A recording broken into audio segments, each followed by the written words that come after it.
Hello everyone and welcome back. This is the very first stream in our new studio, in our new location. If you haven't been paying attention to everything else that we have going on, the past 48 hours has been quite the whirlwind for us. We moved from a previous space to here and stayed here late last night. Major props to Jonathan for coming in and making that happen. To be able to stream today, and now we're going to be testing a bunch of stuff out. We had some stuff even failing this morning as we were trying to, right before this stream, to go live.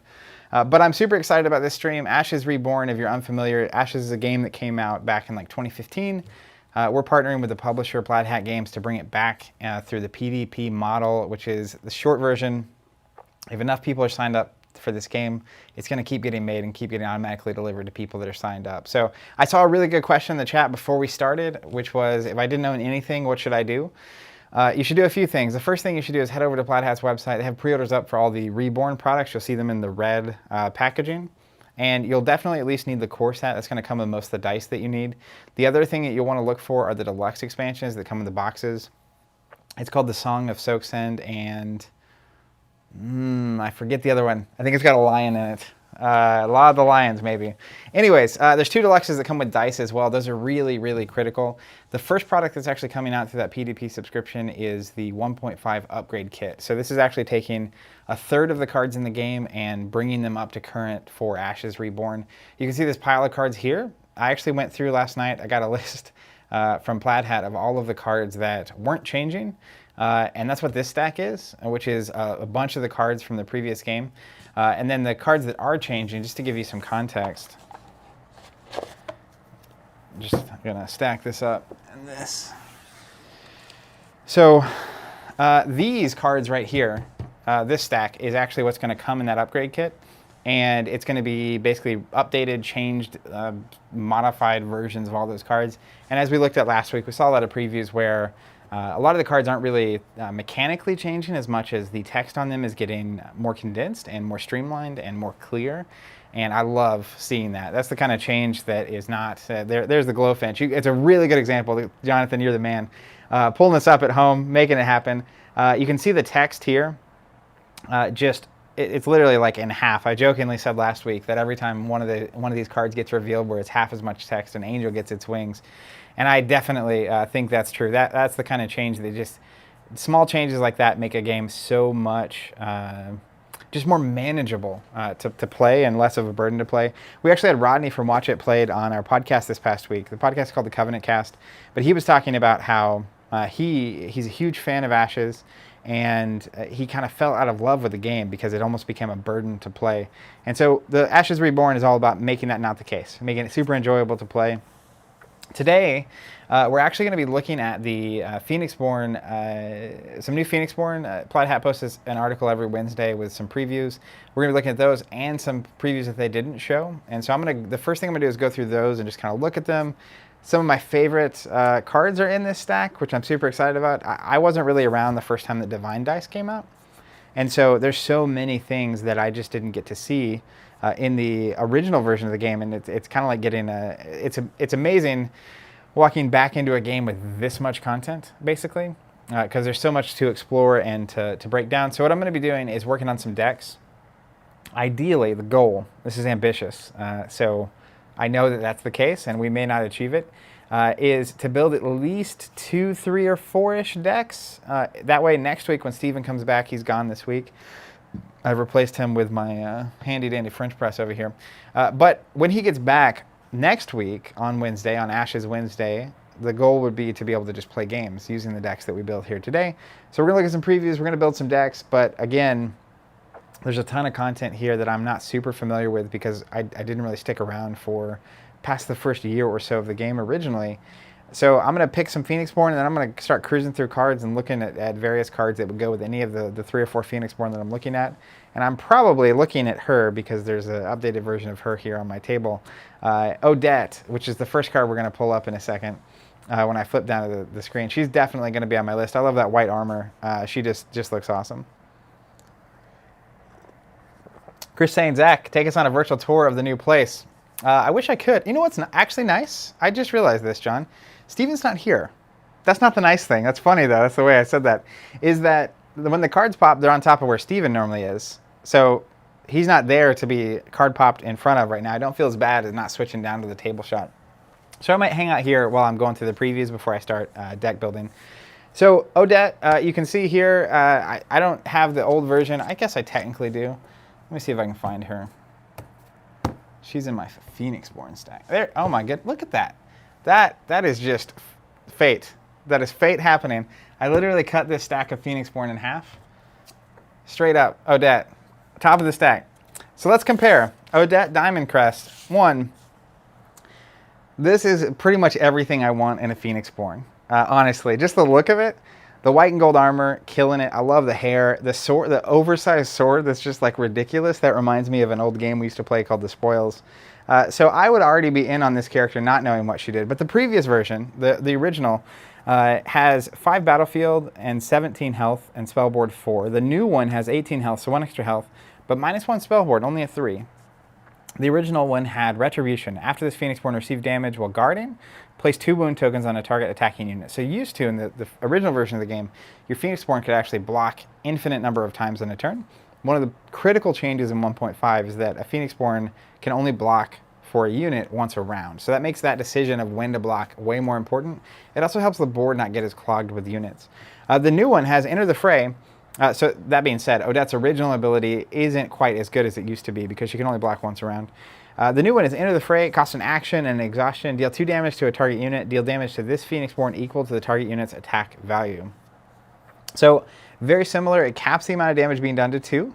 It also requires that she exhaust, basically. So if your opponent has a way of exhausting your Phoenixborn, technically they can prevent this from happening. And then it just does 2 damage, and you take damage back. So typically when you block for a unit, you would do the 2 that is being done on her ability, and you would take the damage of that unit. So it essentially turns this ability from something that you can always do in response to your opponent taking action of attacking, and turns it into a one-time a turn. This costs you your main action ability. I think that's a really, really good example of just how this game is getting a little bit tighter. Chris saying this art reminds me of Heimdall from Thor. Absolutely. Chris also saying we won't tell Steven his value is equated to a French press. You don't understand where the French press actually rates on my top 10 favorite things in the entire universe. So actually, I think I was paying Steven quite the compliment. Just gonna put it out there. Let me catch up on chat. I kind of dove into some previews. Before I do, I want to make sure, how does the video look? How does the audio sound? Is it typical for people that are here on a lot of our streams? I'd love to know in comparison, how it stacks up. Make sure everything looks and sounds clear. Obviously, we have these panels in the background that in the old place they were hanging on the walls. We're actually going to take this move as an opportunity to kind of reconsider the entire studio and what the backdrop looks like and stuff. So you should slowly be seeing those update over the next month or two. I'm really excited to see what Steven and the marketing team do with it. Thomas saying, looks and sound good. Joe saying, video and audio are spot on. Rob saying, are the new cards gold bordered? So they're not gold bordered in real life, but we've done it where when we pop up a reborn card, probably from now until the time the game actually comes out of the upgrade kit, like there's the Odette with the gold border. That's just so that you, when you're watching, can easily tell when we're pulling up a original card or a reborn card, so that there's no confusion on your end. Jim says, sounding good, looks clear, but you're a bit more distant. Visually? Like I look further away?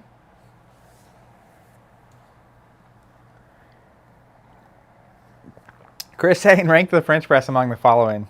This is how you know he's been watching a lot. Steven, Tabletop Gaming, the Dallas Cowboys, WWF Wrestling. So a few things. One, I grew up as a kid watching mostly WCW. For one reason or another, that's what my grandpa liked to watch. I also think the Vince is saying emotionally distant. That's hilarious. He says he's just kidding. Let's see. Seems like a wider shot, says Alex Becker. Do you think it's because Steven's missing? We'll be looking at it. We'll definitely, I mean, obviously it's nice the videos go on YouTube and whatnot afterwards, so we can pull them up side by side and see what's going on. Matthew saying Bash at the Beach. Pay-per-view, man. That's what's up. Anyways, so WWF is bottom of that list that you gave me. Chris says, so swap in NWO and Sting. I mean, French press, the thing about the French press is it does work every day, right? I mean, it's daily coffee. So I think that French press, just from a practical standpoint, is high. I'm also kind of on the outs with the Dallas Cowboys. So, you know, you're down to Steven, tabletop gaming, and coffee. And, you know, the ranking on that, I mean, it depends, right? If I get to pick one to save falling off a cliff or something, what do I choose? That's a good question. Or if I had to choose one to go on an island with, it'd be the games, by the way. Actually, it would selfishly be Steven, because he took a lot of survival classes. So I think I would, my odds of living would be much higher if he were around. GM saying, I think it's because the background is more open. You know what it also is? I think the background's closer. So there's less on the wall, and then I think the distance from the, you know, where I'm at to the back of the wall is definitely different right now. All right, let's get to the previews, shall we? So we looked at Odette. Let me see. Her signature card is called Sword of Virtue, and I don't have that in my previews, so I'm going to guess that that isn't changing. It's an action, 2 basics, destroy a target unit or remove all wound tokens and exhaustion tokens from a target unit. That's a fantastic card. An action, and 2 means that you get to either remove. That's a very valuable card. What's the refresh? I think is the card that is charm based that removes all the exhaustion from a unit. So it's comparably, it has that capability, except for it also can just nuke one of your opponent's units. I'm a huge fan of playing Mayoni and her Silver Snake, and so like when you get a big Silver Snake on the board across the table, pay 2, get rid of it. That's a really handy thing to be able to just access. So that's a good card. That's Odette. Now, along with Odette, we get a decent number of Divine cards that get upgraded. And I'm going to actually see, there he is. I'm going to grab the other character. So another character that either got spoiled today or is getting spoiled right now, I'm not sure. It's been crazy with the move. I know Plaid Hat posted an article with a lot of these previews, but I don't know exactly which ones. The other character we get is Echo Greystorm. So we should be able to pull up both versions of him. We can take a look at how they compare. Do we have the side-by-side? Let's see if we can get that to pop. I like testing all the tech. There it is. So the gold one's the new one. And you can see from a quick look, the old one only had 17 health, the new one has 19. The old one has spellboard of 4, the new one has 3. I feel like everything is getting a little more conservative in this game. And what I mean by that is like actions are more important, side actions are more important, spellboards are getting a little tighter, battlefields are getting a little tighter. The number of units you can have, like the Silver Snake went from I think a 2 or a 3 that you can have in play to 1. So it's something we're seeing a lot, and I love seeing that because it's just getting tighter and tighter. And that's just true like sophistication. Nick, who's taken over lead design, was one of the playtesters on the first version. So I'm sure, especially with all the feedback they got, that he's very familiar with all of the things that created or stressed the system. And so it's cool watching him go back and clean up. And you can tell before I even read the text, right? There's just less text on this card. Love it. So the original one had increased gravity. When 1 or more exhaustion tokens are placed on a target unit, you can spend a basic and place an exhaustion token on this card to place an exhaustion token on that target unit. So if your opponent is exhausting one of their units, as an example, to attack, you can spend a resource, exhaust Echo, and they get double exhausted. The new version is Gravity Flux. It's a side action. He has to exhaust, that's what that symbol is, and then place an exhaustion token on a target unit. At the end of this turn, remove that same exhaustion token. Okay, so we can actively exhaust something, regardless of when your opponent's doing whatever they're doing. But then this is actually, I'm curious about this ability, because this is exactly what we were talking about on the podcast when we were talking about cognitive load, which is, you know, let's say, wait, hold on.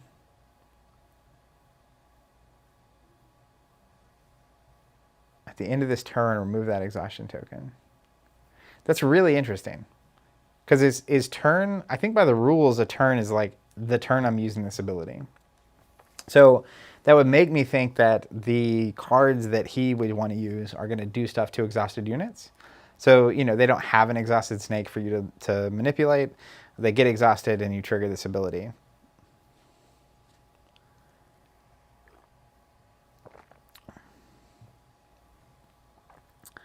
I guess I can slide this up. Oh, you're not seeing the table yet. Okay, let's. Nick's saying his signature card, Chaos Gravity, can move tokens around. So let's look at Chaos Gravity. Let me make sure.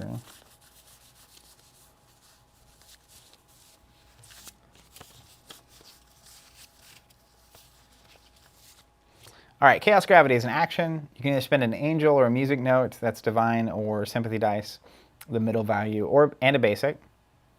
And then it says, place an exhaustion token on a target unit, move an exhaustion token from a target unit to another unit controlled by the same player, remove an exhaustion token from a target unit. That's a crazy card. So you got to put an exhaustion token somewhere. You can move one somewhere, and you can remove one somewhere. So his ability is place an exhaustion token, this is Echo, at the end of the round, remove that same exhaustion token. So Nick, does that remove it from no matter where it's at? Or if it moves, does it not get removed?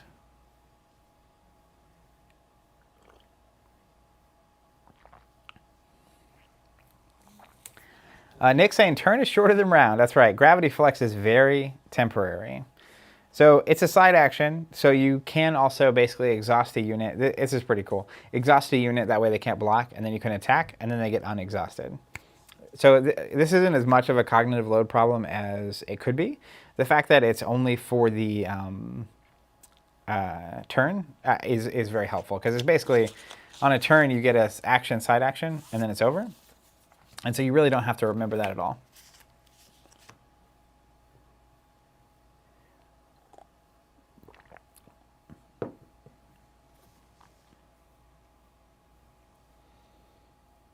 Okay, yep, Nick confirming the flex token that he places with his ability would leave play even if it moves. Yeah, that's very true, Justin. Having chat here is super helpful. Justin saying, it's also good for attacking a unit so it can't counter, or for attacking a Phoenixborn. Yeah, so you can basically sneak by a unit, or cover a unit up, attack it directly, and then it can't counter you back to exhaust.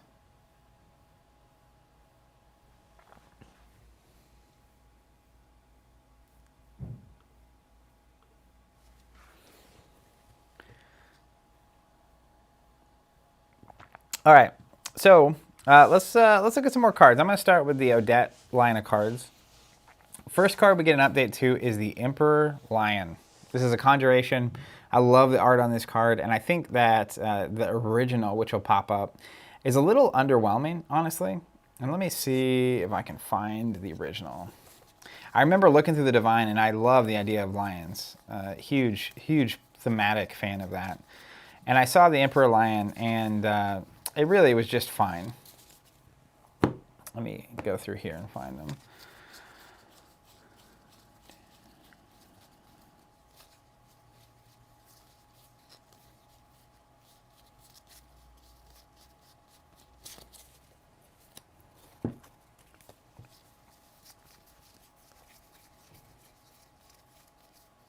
I know he's in here. I'll find him later. All right, so the new Emperor Lion. Can't quite read. Let me. I just want to find it. I think it's actually here. I found the right stack.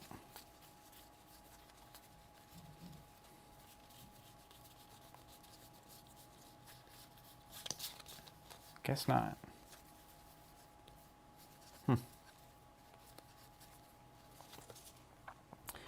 Come back around. So the Emperor Lion Conjuration, new, it's 3 attack, 3 life. It's also 1 on the battlefield only. Decree, when this unit comes into play, search your draw pile. You can reveal a ready spell with Law in its title and place it into your hand. You can immediately play a Law from your hand without paying any action or side action costs. Shuffle your draw pile. So basically you play this, you get a 3/3, which is a nice thing, but you get to search your deck for a Law, and then you can immediately play it without having to spend an action or a side action. So we also get some new laws that are happening, which is, this is just very cool thematically. Let me grab these two. All right, first is the Law of Assurance. Law of Assurance is a side action. Of course, if you're doing it with the Emperor Lion here, you don't have to pay the side action. That costs you an angel. When the spell comes into play, change all dice in your active pool to their class side. Players may not re-roll or change the level of a die in an opponent's active pool. So achieving 2 things here. Let's see if I have that. I do have it.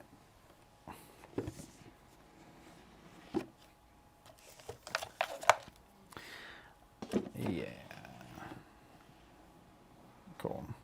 So the class side is the middle value, if I'm not mistaken. Nick, if you're here, you can correct me on that if I'm wrong. But basically, when it comes into play, you can change all your dice to a better side, presumably, which is great.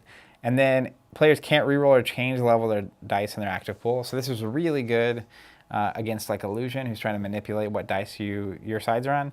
It's also got this inexhaustible block of text at the bottom. You see that like yellow background. Bound, this card cannot be discarded from your spell board when you meditate. Normally when you meditate, you can discard spells to change dice sides. It also has Fleeting, which is discarded at the end of the round. Yeah, Chris, the lion is way different. Pulling up that Emperor Lion again. Let's see if I can just read it from the screen.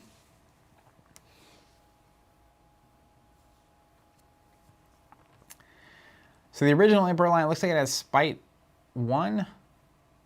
When the unit deals damage to a Phoenixborn by attacking, you can deal 1 additional damage to the Phoenixborn. Healing Aura, the recover value of all of your units and allies essentially is +1. So very, very different card, but I really dig it. It's a one-of card, so if you put it out and your opponent leaves it on the table, you can't keep triggering this effect. And the idea that he can basically go get laws to put into play is super cool. We also get the Law of Fear.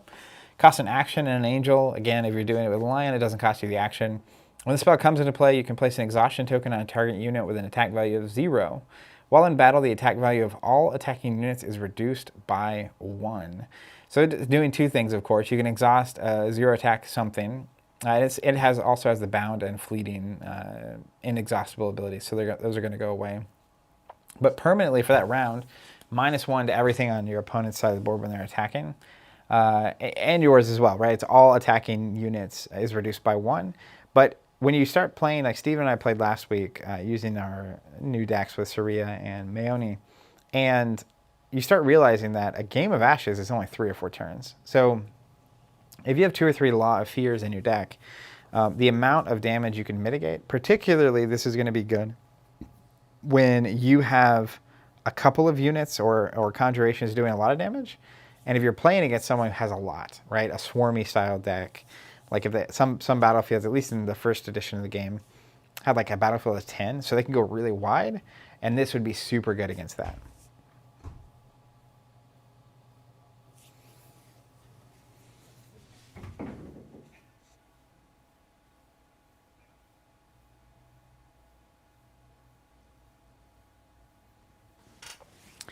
Okay, so there is the lion and his laws. We also get some updates to some allies. This is the ally that actually convinced me to go divine with Maoni a couple weeks back.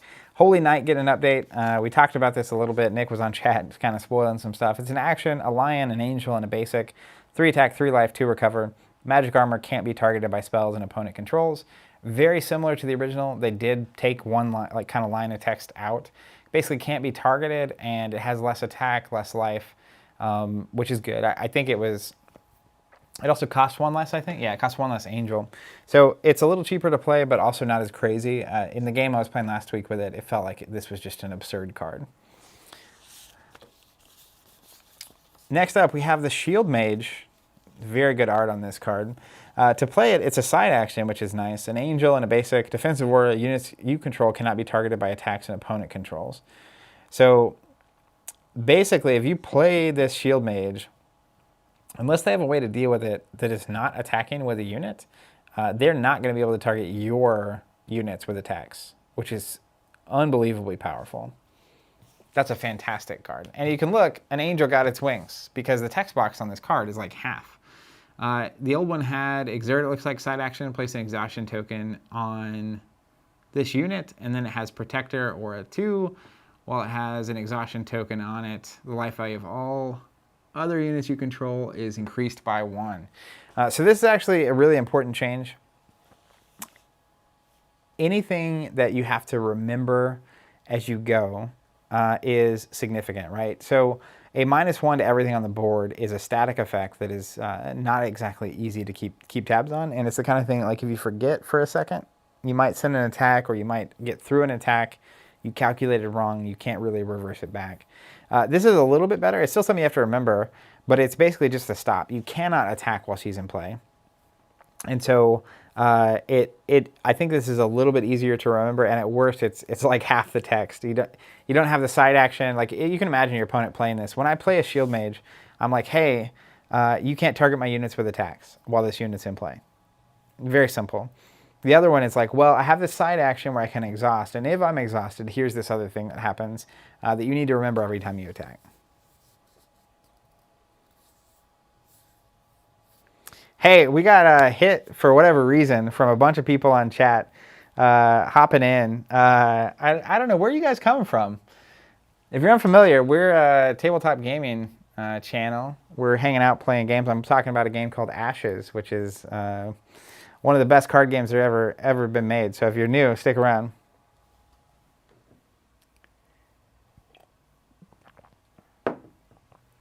Apparently, Eric's saying people came from Critical and top tier Crokinole. Dude, Crokinole is one of the best games of all time. I used to play Crokinole a lot. I love, that's a fantastic game. H4 saying we all came here from Penguin Z Zero's new video. Huh, Wildcats. Well, welcome. You're all welcome. I'm literally walking through cards from a card game called Ashes, and it probably won't make a lot of sense to you, but you're welcome to hang out. That's wild. So 3 videos dumped people into our stream. Isn't that crazy? Bryant says, not mad, just curious. There's a channel called Watch It Play. He did a Learn How to Play on Ashes. It's like 15, 20 minutes. That's where you learn how to play this game. But there's a bunch of people hanging out, looking at, I'm showing off some new cards that are going to be coming out later this year. Pinwheel saying, I'm just enjoying the top tier art on these cards. The art is fantastic. Like, pull up Odette. Fantastic art. I'm trying to think about some other good ones that would be good to pull out. So the premise of the game is that you're this Phoenixborn, so characters have magical powers and whatnot, and they're all trying to basically get rid of each other because it's almost what's the name of that movie that it's similar to, where as more of them go away, the ones that are left get more powerful, and so it's kind of this whole thing. Implicitly saying, who wants to 1v1 in Crokinole? That's fantastic. We'll have to play Crokinole on the stream at some point. Matsu's saying, this looks sick. I kind of want to get into it. Definitely check it out.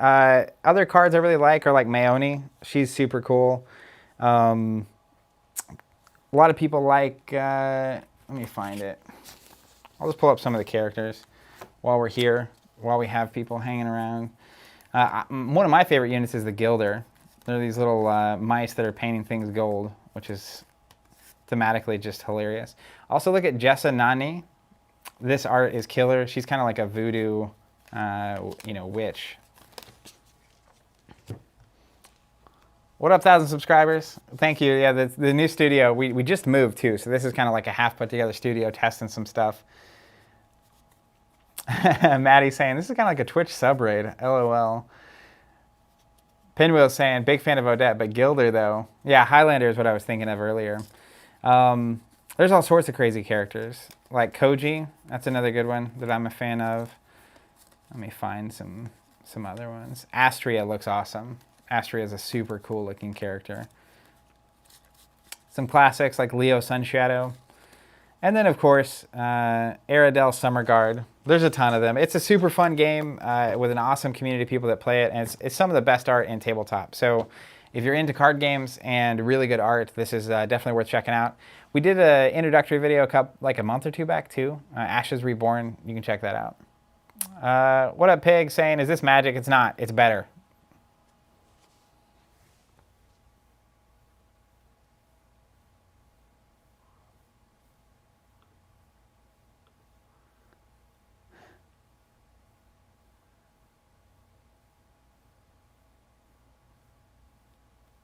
People in chat, you can respond to people, and yeah, I can grab that. Let me, if you're interested in learning how to play, I'm gonna link to a video.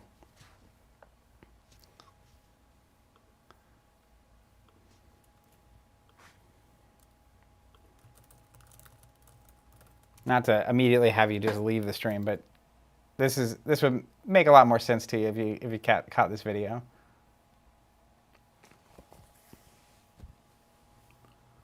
Appreciate the kind words coming through on chat. Jeremy saying, better than magic. You have offended me, sir.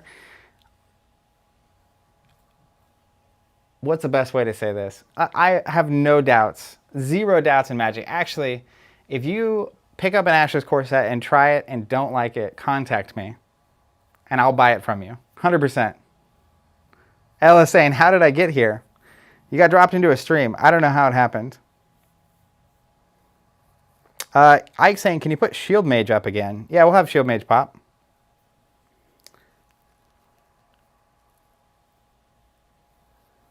See ya, matey.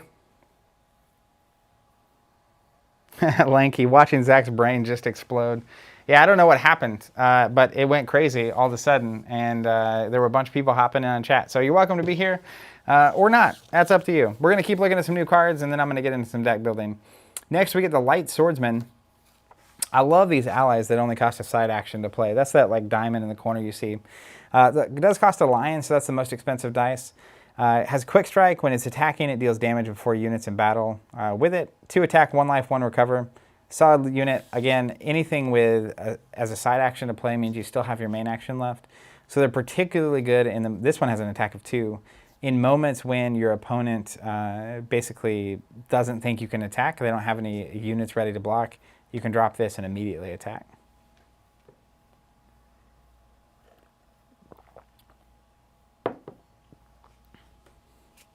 David Steinbeck saying, started with Magic, but Ashes is what I always wanted it to be. Yeah, I mean, I think it's your boy asking, what's the rarest card? So Ashes is a non-collectible game. The expansions that come out are pre-built decks for a character, but then you can customize and change and swap cards around as you see fit. Next, we get one of my favorite cards, another card that really convinced me to go Divine when I was building Maoni a couple weeks back, which is Meteor. It's an action and a side action, and 2 angels. Deal damage to all units. Then deal damage to all units equal the number of lions you just spent to play this spell. So a lion is technically 1 tier above an angel on the Divine die. So if you spend your action, side action, and let's say 2 lions, you would do 1 to all units, and then you would deal 2 more because you spent 2 lions. So it would be a 3 damage spell. This is a little more complex than I think the original. Like the original is an action and 2 lions, deal 2 damage to all units. For each unit, place an exhaustion token on the unit. Its controller player, unless it's a controlling player, spends 1 resource. So I think it was, I don't know if it's more or less powerful. It's a little of both, because originally it cost you 2 lions. If you spent the same thing, you don't get your side action. But the new one would do 3 to everything, and it would be 1 and then 2. So that's separate instances of damage for anything that might be like a permanent buff to health, or like a permanent cancellation of 1 damage every time it would take damage or something. It doesn't have the exhaustion ability at all, which the exhaustion ability was super powerful. It was one of the reasons I put it in my Maoni deck. But it also, you can see why this would immediately be suspect, because there's so much going on. Any card that for an action could do 2 to everything and potentially exhaust everything down. There's a decent amount of complexity on this card, and they streamlined it down, and I think they added some utility, because you could technically spend like 4 lions and do 5 to everything, which is a crazy powerful effect. But also you don't have the exhaustion thing going on anymore.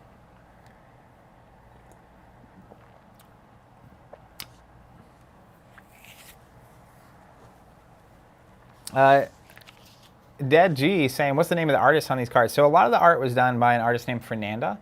She's fantastic. Like if I pull up Jessa Nani, she did all the art for the first year or 2 of the game. And she's just an incredible artist and a great person. And that was definitely, it's one of the best parts about the game, is like it's one of the best looking games I've ever seen.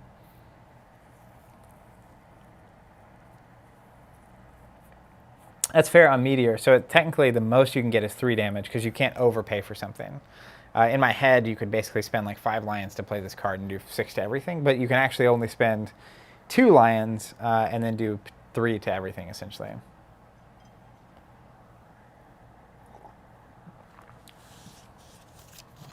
All right, and then the last strictly Divine card that we get is Power Through.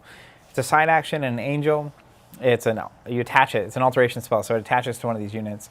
They get +1 attack. It also has the following ability: Overkill 1. After this unit destroys a unit an opponent controls by attacking, deal a damage to that opponent's target Phoenixborn. So it gets an extra attack, and then it will do 1 to the Phoenixborn anytime it defeats a unit.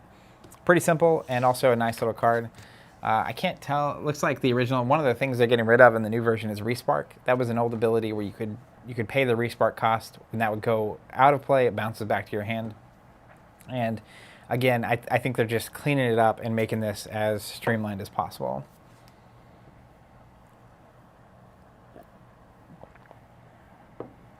Nicholas saying art style on a similar level to Magic. I mean, you can tell from looking at the cards. It's a different kind of style. It's a little more restrained. But like Echo Greystorm is one of the characters.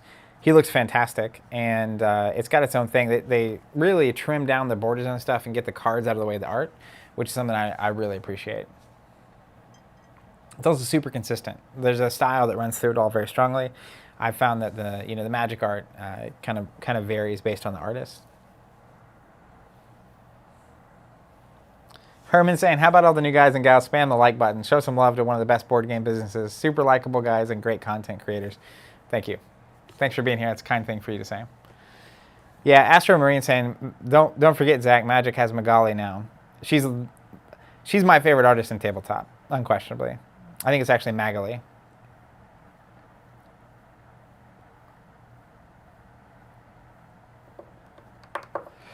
Vincent saying Magali has turned to the dark side. Hey, dark side pays the bills.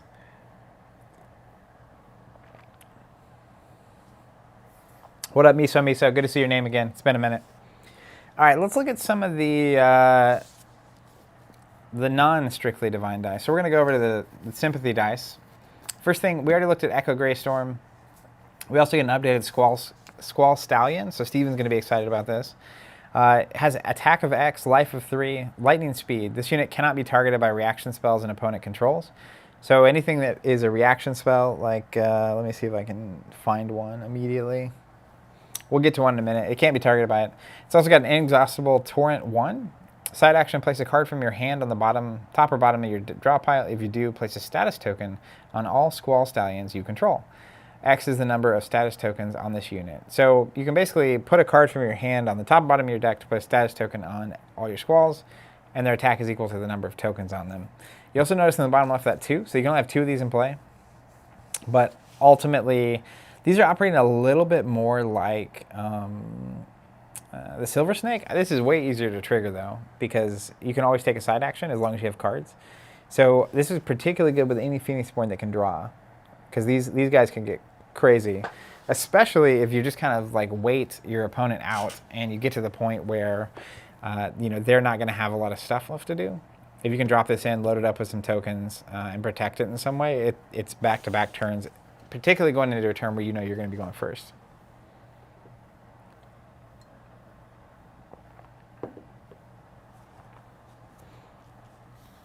All right, next we have the River Scald, another one of Steven's favorites. Action and 2 music notes. Makes sense. Attack 2, life 2, recover 1. So it's a little more powerful than the original. Harsh Melody. When this unit comes into play, draw a card. You can discard a card from your hand to deal X damage to a target unit. X is the magic play cost of the discarded card. He got way better.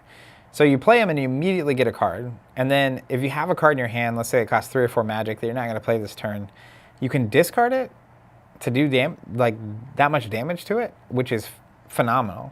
That's an incredible unit.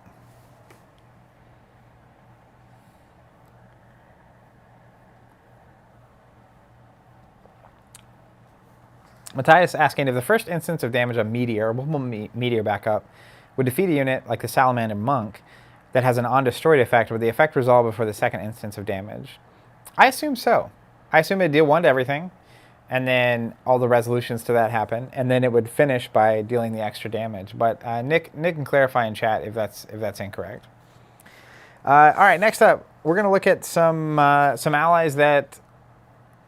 Oh, Miso saying doesn't normally catch the live streams, but he likes to leave comments. Appreciate it. Always good to see you. The Sonic Swordsman. So this is both Divine and Sympathy dice, so you'd have to be playing both to get to use this unit. And it costs a lion, a music note. So the most expensive Divine dice, medium on the Sympathy, and a basic. Attack 3, life 4, recover 2. That's a really good stat line.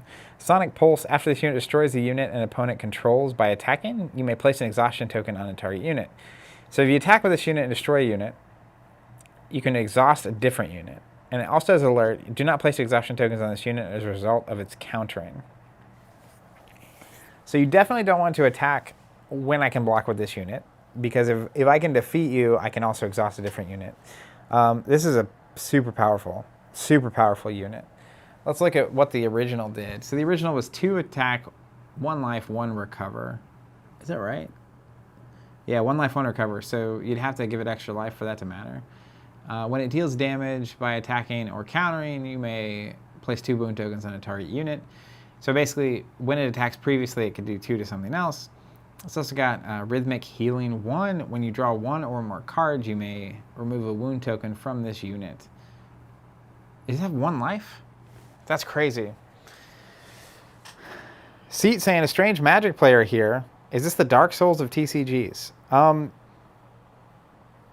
So this is not the Dark Souls of TCGs. This is like, this isn't a TCG first off, so non-collectible. It's more like an LCG. Quarterly releases, and it's not collectible, so you get all the cards when you're buying them. It is, to me, it's like a modern, if you were designing a game now, how would it look and feel? It's like some of the really cool things about the game compared to Magic, specifically if there's a bunch of people, it seems like there's a bunch of people in chat right now that played Magic. Both players start with 10 resources, and they're these resource dice of different Magic types. There's like Charm and Divine and Sympathy, but both players start with 10 of these dice, and you get to choose which kind of Magic you want to play. And you only ever have 10. So unlike Magic, where you have to play resources and there's mana, curves, and maybe you don't have the curve, and that's a problem. Every player starts with 10, and you have 10 the whole game. And you spend those basically once a round to do something. The other big thing is that a rule called the first 5, which is you actually get to search your deck at the start of the game after you see your opponent's Phoenixborn, who's their main character, and pick the 5 cards you want to start the game with. So the variance in what's happening is low. Decks are only 30 cards, and once you run out, if you would draw and you can't, you take a damage. And so it's pretty fast paced, and you always have your best turn. The designer Isaac said that the goal when he was making this game was he always felt like in Magic you kind of had to build to the point where you were epic and you were doing something cool. And he wanted this game to drop you into the moment where you're already cool and epic and you're doing your thing, and then you get to see the actual main fight resolve. We're living the dream right now, apparently. There's a bunch of people coming in from various videos. What up, Dante? Saying this is lit. Welcome. Hey, definitely. It's called Ashes. Definitely check it out. I'm going to link to a video. It's a tutorial on how to play for anyone that's interested in actually learning how to play. But, in my opinion, if you're familiar with Magic, this is like a modern, cleaned up way. I mean, it's way different. But it's a very unique, very cool game made by a studio called Plaid Hat. Frank says it's like Magic but cooler. I agree.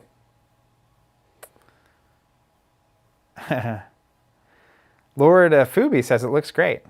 Dante is saying he's an old Magic player.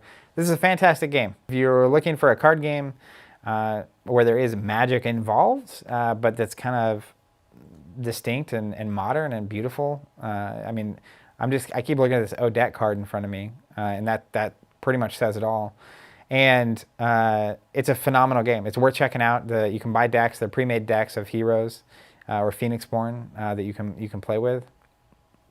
Astromarine saying, literally the first 5 roll by itself is a game changer. Chat, feel free to, I'd love to just hear from people, like, what is it about this game that makes you love it? Because all these people that are hopping onto the channel from all sorts of different sources right now, it would be good for them to see it. Vincent's saying, how does it compare to Pokemon? That was the first card game I got into as a kid. Pokemon's a great game. My niece plays it now, and she collects it, and that's fun. Been fun to kind of revisit with her. I mean, Pokemon's way different. Pokemon, you have your main Pokemon out on your bench, and you're trying to collect prizes. This is much more like Magic, where every character has a health. And instead of your character in Magic being like you in the abstract, it's actually on the table, and every character plays very differently. What up, Captain? Say an interesting stream you got here. Welcome.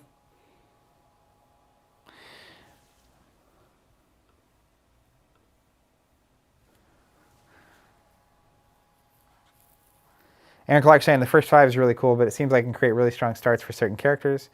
But I mean, if every character starts strong, I think that's a good thing. Nick saying, I love the way the active dice telegraph the options available to all players. Ordering your options in accordance with your opponent is threatening to do is key. Chronos saying the gameplay is similar to Magic. There are reaction spells, but the stacks do not get high. I agree with that. Frank, at the game starting off fun is a very good idea instead of Magic where you wait like 10 minutes to actually play the game.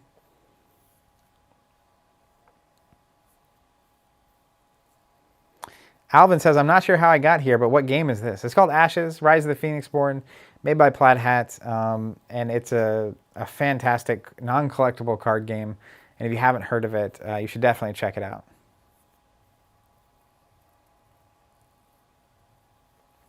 Seat says, I ain't never played no Yugamons, but if this isn't bloated and meta chasing like Magic, I'm already interested.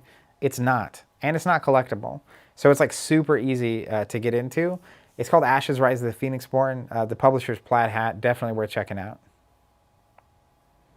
Totally true, David, saying you don't get blown away by people with more money to spend. I'm going to link to a Watch It Played video, and you can check that out if you're wanting to know how to play. Vincent says, I love how people are getting dropped in here seemingly against their will. Joe saying, I feel like last week you won basically off your first 5, right? So the thing about Ashes is like, it's only a 3 or 4 turn game, or round game. So if your first 5 doesn't go well, and that's what I was saying to Steven, is like, I feel like at some point when we get deep into testing, we're going to play our first 5 out like 20 times in a row against each other, just to see who gets the upper hand and what you have to do to get the upper hand in certain matchups, and what cards you can maybe get in your first 5 that would change that.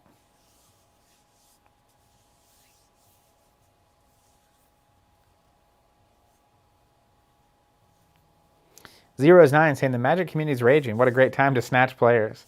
I don't know what's going on with Magic. I don't really follow it that much. Lord saying, can you explain the difference between TCG and LCG? Are there just decks, no booster pack? So it seems like you're familiar with TCGs, random cards in a booster pack, rarity, all that kind of stuff. And LCG are non-collectible like this. Like Odette, as an example, comes in a pack with a full deck that's playable, so you can buy it and just play that deck immediately. But all those cards work just like in a TCG, where you can customize and deck build and choose what cards you want to put in.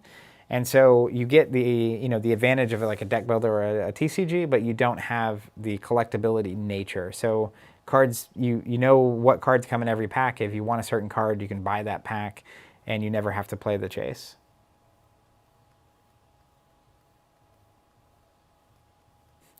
Camper says, where do I even begin with what's going on with Magic? Evan saying, apparently Magic just announced a crossover with The Walking Dead. Wow.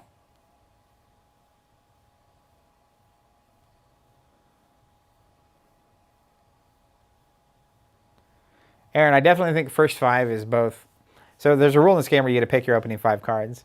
And that is the thing that is the... it's definitely a double-edged sword, I'll say that. Because it means players are going to have very powerful starts every time. And if you don't, you're just behind the curve.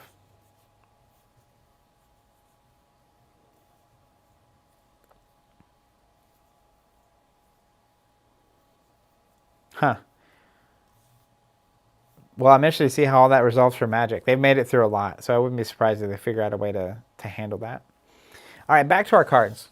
If you're here from Magic, I'm going to link one more time. If you want to learn how to play Ashes, here it is. Phenomenal card game. I'd bet a decent amount of money on it being better than Magic, but you'll have to check out the video and see if you agree. Also, the video I'm linking to is the first edition of the game. So this, literally later this year, is getting rebooted into like a 1.5, which they've made a lot of changes and improved a lot of stuff about the game. Michael Panda saying, how do you get into Ashes? Head to the Plaid Hat website, pick up a core set. They'll get you from there. Astro Marine saying, Zach, going back to the nuts and bolts of this, is the Emperor Lion book changing? No. Summon Emperor Lion is going to be the exact same, according to the list that I have.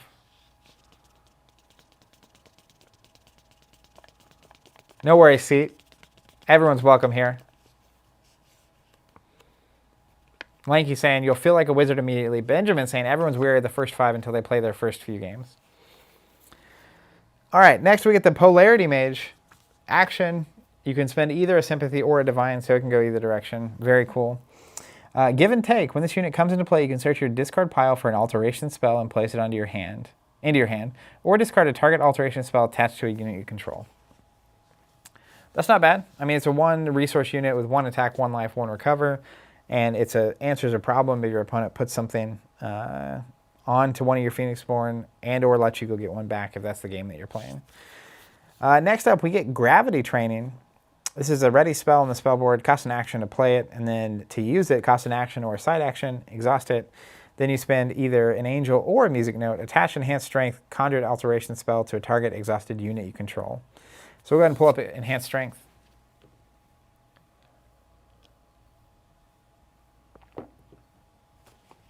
David's saying, if even one person now starts playing Ashes, this is a great stream. Your life just got better. Justin saying, I keep showing Ashes to my friends at game nights, and they all leave saying they love the game.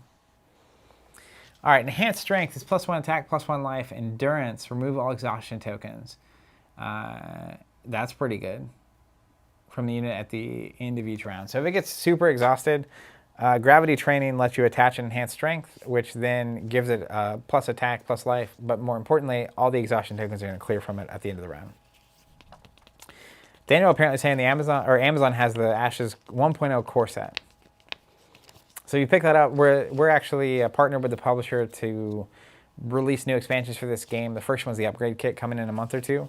And that's actually going to take about 1/3 of the card pool and bring it into the 1.5 edition of the game.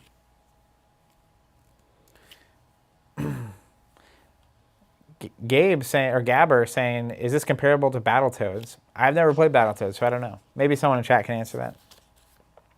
Final card here is Guilt Link. It's a ready spell, spellboard, costs an action, and a Sympathy Music Note. After 1 or more wound tokens are placed on your Phoenixborn as a result of a unit's attack, place a status token on this spell if it has no status tokens on it. Side action, exhaust. Remove a status token from the spell to destroy a unit you control. If you do, choose a target player to destroy a unit they control. So this is actually super important. I can read the original. It says when your Phoenixborn receives 1 or more damage, you can place 1 exhaustion token on this spell to place a wound token on a target unit or Phoenixborn. The player that controls the target unit or Phoenixborn may discard 1 ready spell they control to prevent that wound. So this is one of those instances where, again, you have less stuff happening all at once that can affect the board state. So you play this spell, and then after 1 or more wounds are placed on your Phoenixborn as a result of a unit, you put a status token on this. Then at some point later on your turn, you can side action exhaust it to remove the token, and then you destroy a unit, then your opponent has to destroy a unit.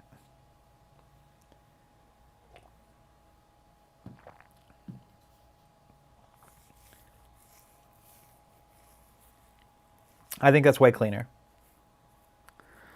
Much cleaner. Let me see something really quick. All right. So that's all the new cards that we have. I'm very, very interested in Odette. So I'll probably start there and see where we get. What time is it? Okay, we got plenty of time.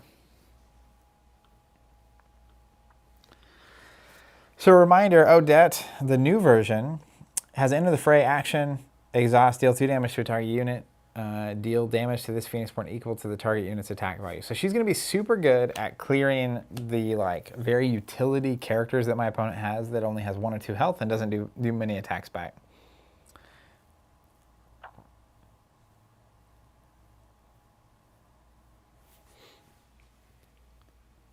Frosty saying, so the Reforged set, the Reborn set, will include all the 1.0 cards updated to 1.5, but the upgrade kit will only include 1/3.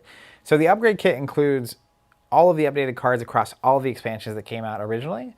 The new core set only contains the core cards updated. So if you already own all the old stuff, buying the upgrade kit for $30 when it comes out through the subscription is by far the easiest way to get all the new cards.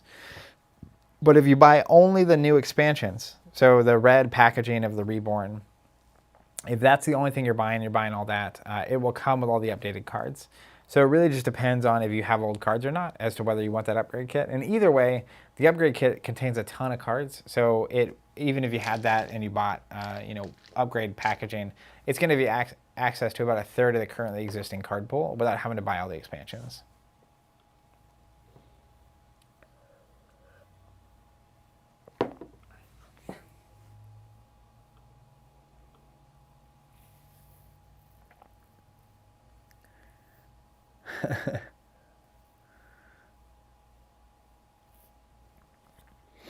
I'm watching, Vincent. When I see people, we have a bunch of people popping in. If you're actually here for Ashes from other videos, so that's fascinating. I don't know what happened, but YouTube is really loving us today. All right, I'm gonna put these away. Technically, I could play that.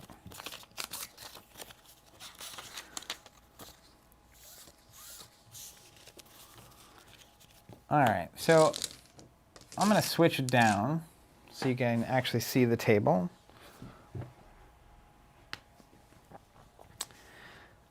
Can you guys see that? How does that look? We're testing everything. We just moved. You can see the sound panels aren't even hung, and we don't have anything on the walls.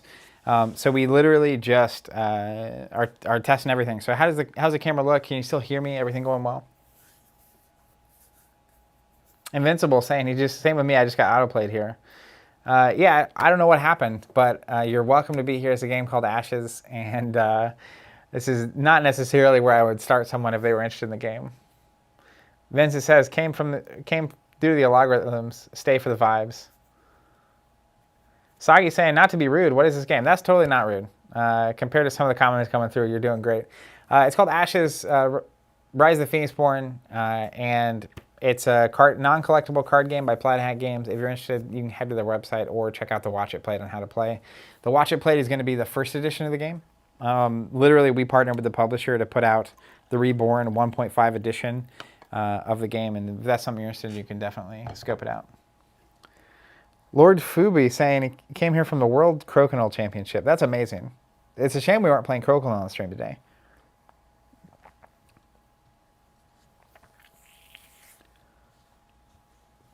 That's so bizarre. The world we live in is crazy. Gore says, wait, serious question, what does it mean if it's not a collectible card game? So it works like you would expect a card game. You have your own collection, you can build decks with whatever you want. But the cards aren't collectible. So instead of randomized booster packs, they're sold in decks. Character I'm going to be building a deck for now is called Odette. So she technically comes with a pre-constructed deck that you can play immediately out of the box. But then I have literally my entire collection of cards here that you can customize with. So I'm going to be building a completely new deck for her. I'm probably going to build a deck for a couple Phoenixborn. If you want to learn how to play, there's a Watch It Played from Rodney. That's going to be the quickest way. It's a 15-20 minute video to learn how to play. This is a deck building session showing off new cards from the upgrade kit that's coming later this year. That is basically the 1.5 edition of this game. So it's not the best place to start. I can explain some stuff as we're going on, but it's going to be hard to explain the whole game. Josh Peters saying, I got autoplayed here from Crokinole as well. Thought this was an old video. Good for you, though. YouTube loving you. BT saying, I mean, Ashes is probably nice, but it's not Crokinole. Crokinole is a great game. Sagi saying, I was watching Crokinole, and then the stream popped up. Well, you're welcome here. This is definitely not Crokinole. All right, so Odette. Now I'm going to look through the Phoenixborn. Again, I'm trying to build some decks so that next week when Steven's back and we're back to 2 people on stream, we can actually play some games using those decks. And so I'm going to cruise through the Phoenixborn, and we're going to pick a couple Phoenixborn to be having in mind as we go through all the cards. And I'm going to just basically make piles of cards that would apply to certain Phoenixborn.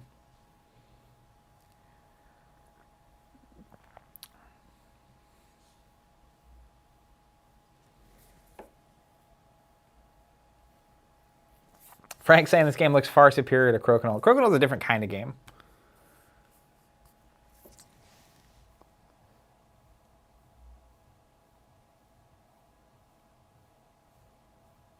Yeah, speaking of Chris saying, literally it's our first day at in the new studio, so there's definitely lighting and camera work. We're also, during the pandemic, we've been streaming 5 days a week, and so I'm literally streaming solo. Normally Steven's here. Before the pandemic, we would have another person here running the production, but they're from home. So if the shot of the table doesn't look great, let me know. That's the one thing I haven't tested really until right now. You guys are the first to see it.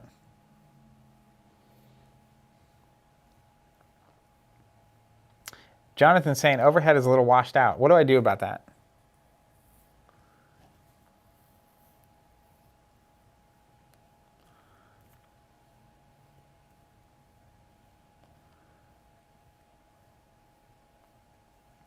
Like I said, and if you can, I would like to see a deck that makes more use of side actions that I keep hearing about in 1.5. Gabber is saying, what are you sipping on? This is some local coffee I made in my French press. Jonathan says, well, maybe just leave it. All right, we will leave it, but we're going to keep working on the stream because we're in the new space. Obviously, the lighting's different, the sound's different, and all the technology got set up late last night.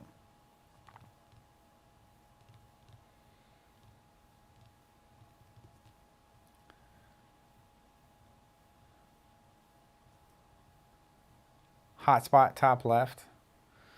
Yeah. Let's see. Now that I actually have cards down, though, this autofocus might be good.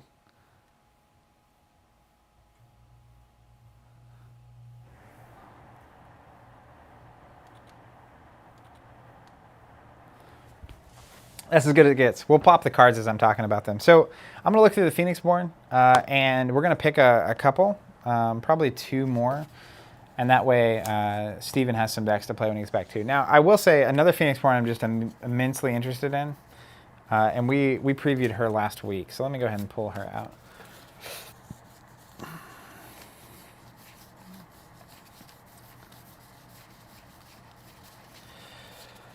So this is a Phoenixborn that in the original game was considered absurdly good. And then the update happened. And people were concerned that she wasn't. So this is Victoria Glassfire. She came out like right as I was getting out of the game originally. And so I'm very interested in building a deck for her. There's a new version, which we're popping up on the screen here. She has a battlefield of 5, 18 health, 5 spell board. She has an action called Surprise, side action, Exhaust, an Illusion Mask. Reroll up to 4 dice in a target opponent's active pool. Reroll an equal number of dice in your active pool. So you choose their best dice. They have to reroll. Maybe they get good, maybe they don't. And then you also get to upgrade your worst dice, which is nice. Super excited about her. I also didn't ever really get a chance to play Brennan Black Cloud. But from the art that we were previewing last week, some of the cards, one of them was like Choke, which is basically like a Force Choke. And I'm a huge fan of Darth Vader and Star Wars, so I feel very compelled to build him as well.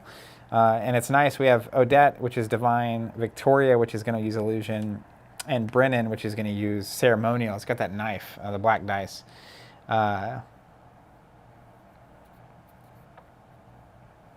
Game Boy says, came right after watching Crokinole. Well, you're welcome.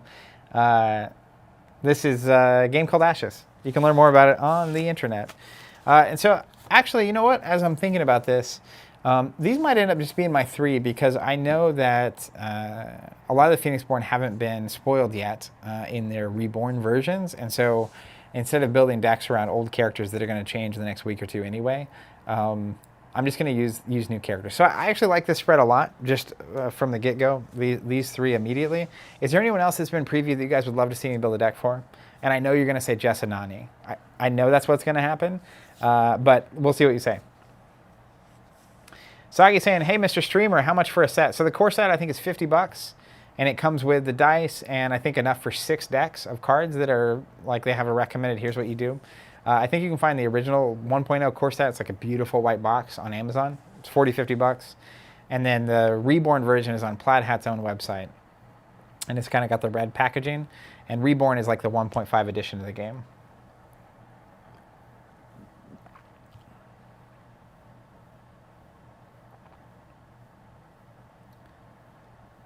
Nick says Jessa with a smile. Moody, what am I watching? This isn't Crokinole. Yeah, I don't know. YouTube is sending all the Crokinole spectators here. Crokinole is a lovely game. I used to play it every week.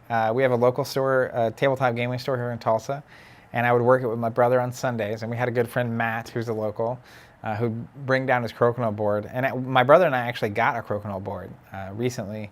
We did a crazy Kickstarter, and it took like 4 years to get it, but we finally got it. One of my favorite games, easily. Definitely my favorite dexterity game.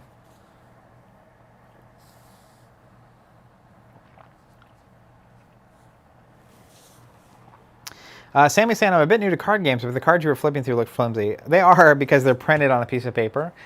These are previewed cards from the Reborn kit, which is coming out later this year. The actual cards, which you can see here, are high quality, like cardboard cards. Sagi says 80% of us here are from Charlie's video. What's Charlie's video? Tell me more. I'm fascinated by this occurrence.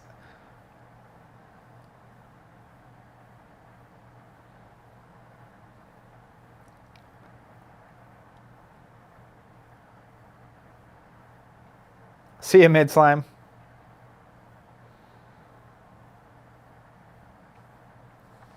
Josh says there are lots of Ashes players. Hard to find a game with people around me. There are a good number of Ashes players, thousands. Check out the Facebook group, and there's also some Discord, but Plaid Hat's website would be the place to start.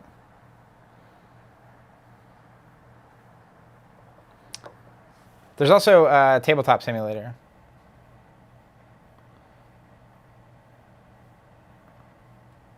That's so fascinating. We're just going to keep getting Crokinole players all stream. I know it's going to happen. What up, Mike? Saying, oh my gosh, I'm here for a stream and it's live. Gaber says, why am I recommended such wholesome content? I don't know, but here you are. What you do with it is up to you. Penguin Zero is a Crokinole YouTuber who posted a video earlier today. If you guys all promise to come back, we'll play Crokinole on stream. I'll bring the board down.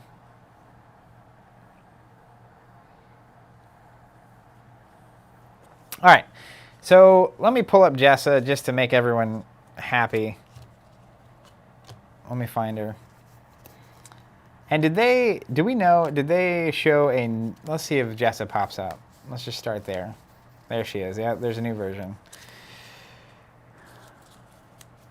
So the new version, can you pull up the new compared to the old, Bryce? Zach says, came for the Crokinole, stayed for the cards. Welcome.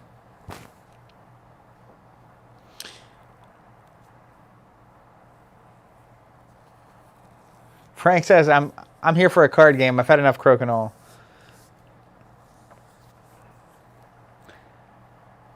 Bryce, is there one where there's a comparison? It's cool if not.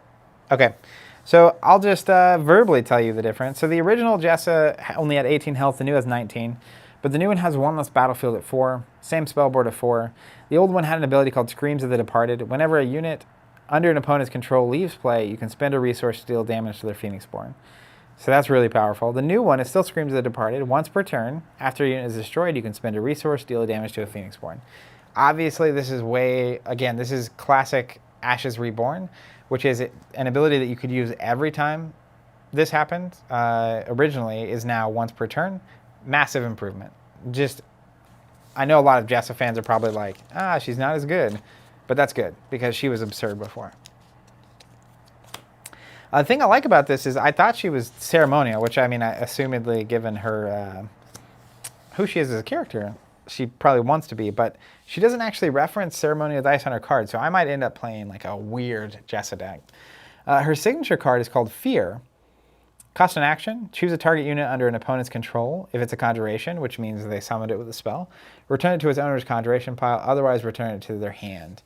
So that's just a simple action. It's really, I'm picturing like the Silver Snake that builds a lot of status tokens, or an expensive character like the Holy Knight. If I spend 3 resources on a unit and then you play Fear and put it back in my hand, that's good value. That is very good value. So that's good. Now let me go find Victoria and Brennan so I can get their signature cards out real quick. There's Victoria. Illusionary Cycle. Did this change? We'll see when it pops up.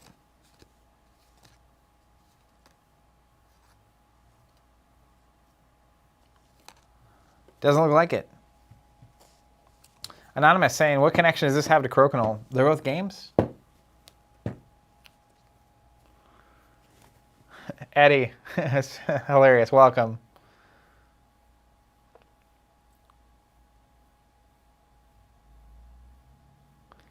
PMK says, first rule of secret Crokinole Club. I can't read the rest. I don't know why you're here, Kevin. That's a question we're all asking.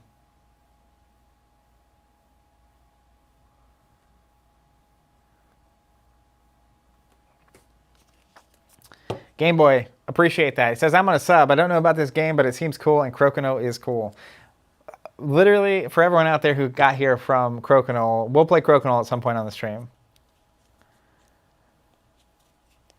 Sage asking, are the printed cards the ones coming out in the future? Yeah, so on the screen you'll see one with a gold border and one without. The gold border means that it's coming out in the future as like a updated version of the card. It has been updated into Copycat. I need to find that in a second. There's a kit coming later this year called the Ashes Reborn Upgrade Kit, and it's going to take about a third of the card pool for Ashes and basically fix it and make it better and improve it and change it and streamline it and all this kind of stuff.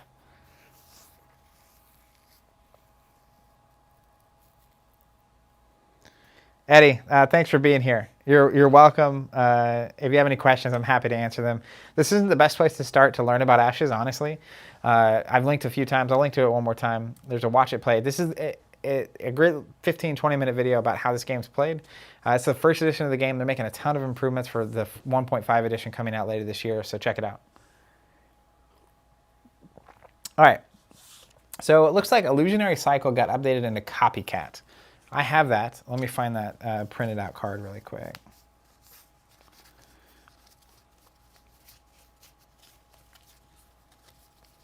I hope I have it.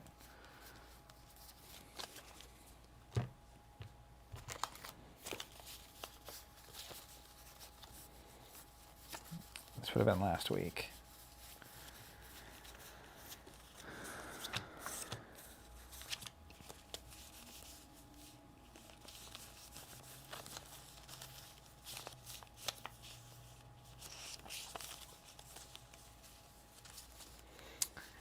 Does anyone on the chat offhand have the text of that Copycat card?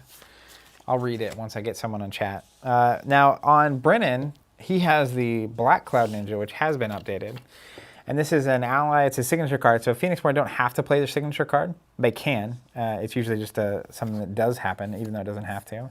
Action and a basic Seal Strike. When this unit is declared as an attacker, you can choose a target opponent to place an exhaustion token on an unexhausted ready spell of their choice that they control. So that's not a bad unit. One for a 1/1/1 that has an ability is pretty solid.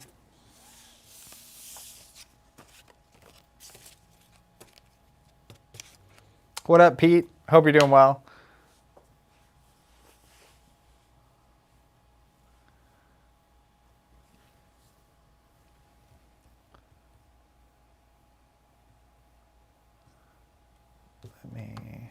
I feel like I should have that somewhere.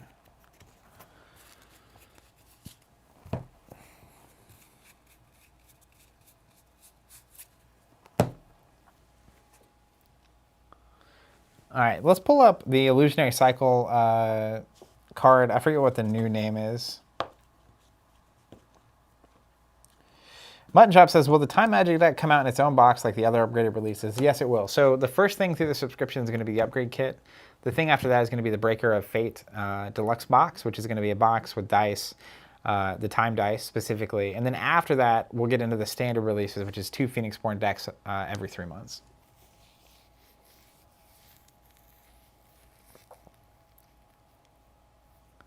All right, Copycat. Let me see if I can read it. You can play the spell after an opponent resolves an action spell or activated Phoenixborn ability. Resolve a copy of that spell or ability without paying its play cost or activation cost. That's super good. And I love the art on that card. So that's going to happen. Okay, so I have everything out. And really, Victoria needs to play Illusion. Brennan needs to play Ceremonial. Jessa can do whatever she wants. Jessa Nani. And Odette wants to play... Doesn't even have to. I thought she'd have to play Divine. But her signature card is Sword of Virtue, which doesn't reference Divine at all. All right, cool.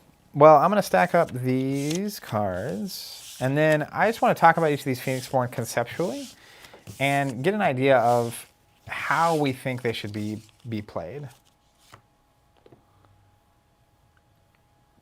We'll start with Odette. So she's got her action, deal 2 damage to a unit, deal damage to the Phoenixborn equal to the target unit's attack value. Technically, if you had things that gave opponents' units minus attack value, that would be okay, but I don't think you would bank on that. You don't have enough deck spots to really do that.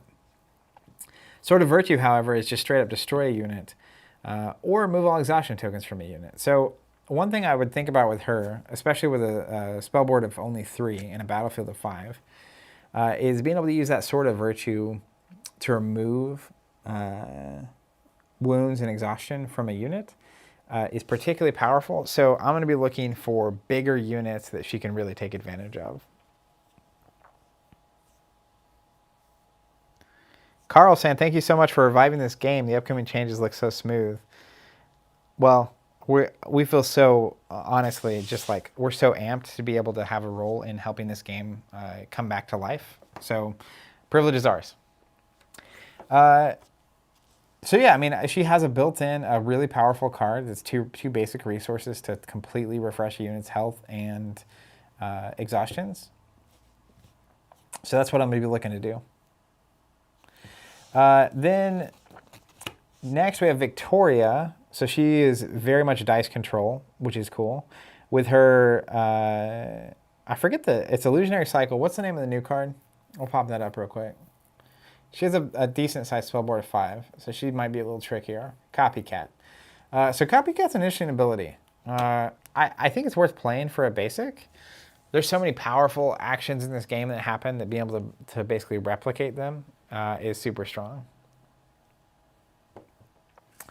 But her general idea, I mean, it's just dice control. So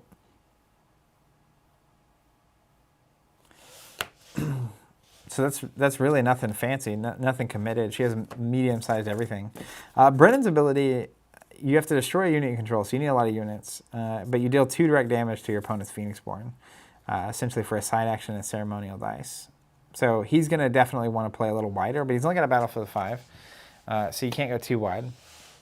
And then Jessa, the fan favorite. 4 spellboard, 4 battlefield. Once per turn after he's destroyed. So she does 1 direct damage after a unit is destroyed. Not that crazy. Okay, I mean, I feel like literally, it's crazy how wide open the deck building is. Crazy, crazy, crazy.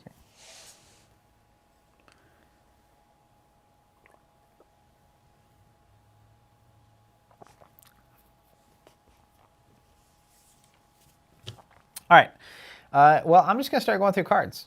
That is the stage that we're at. Let me... Did these get changed? I'm going to see something really quick.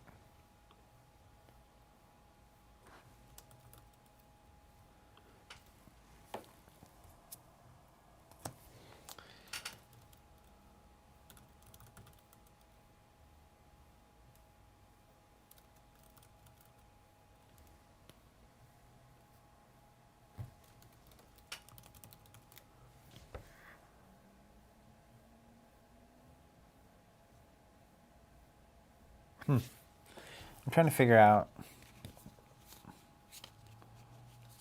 I think.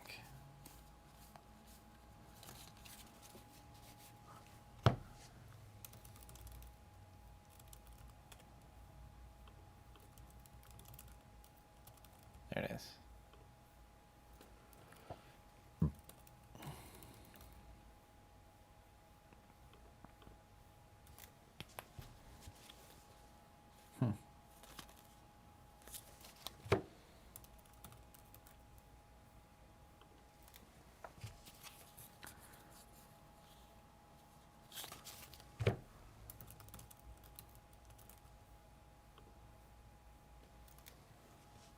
That is confusing.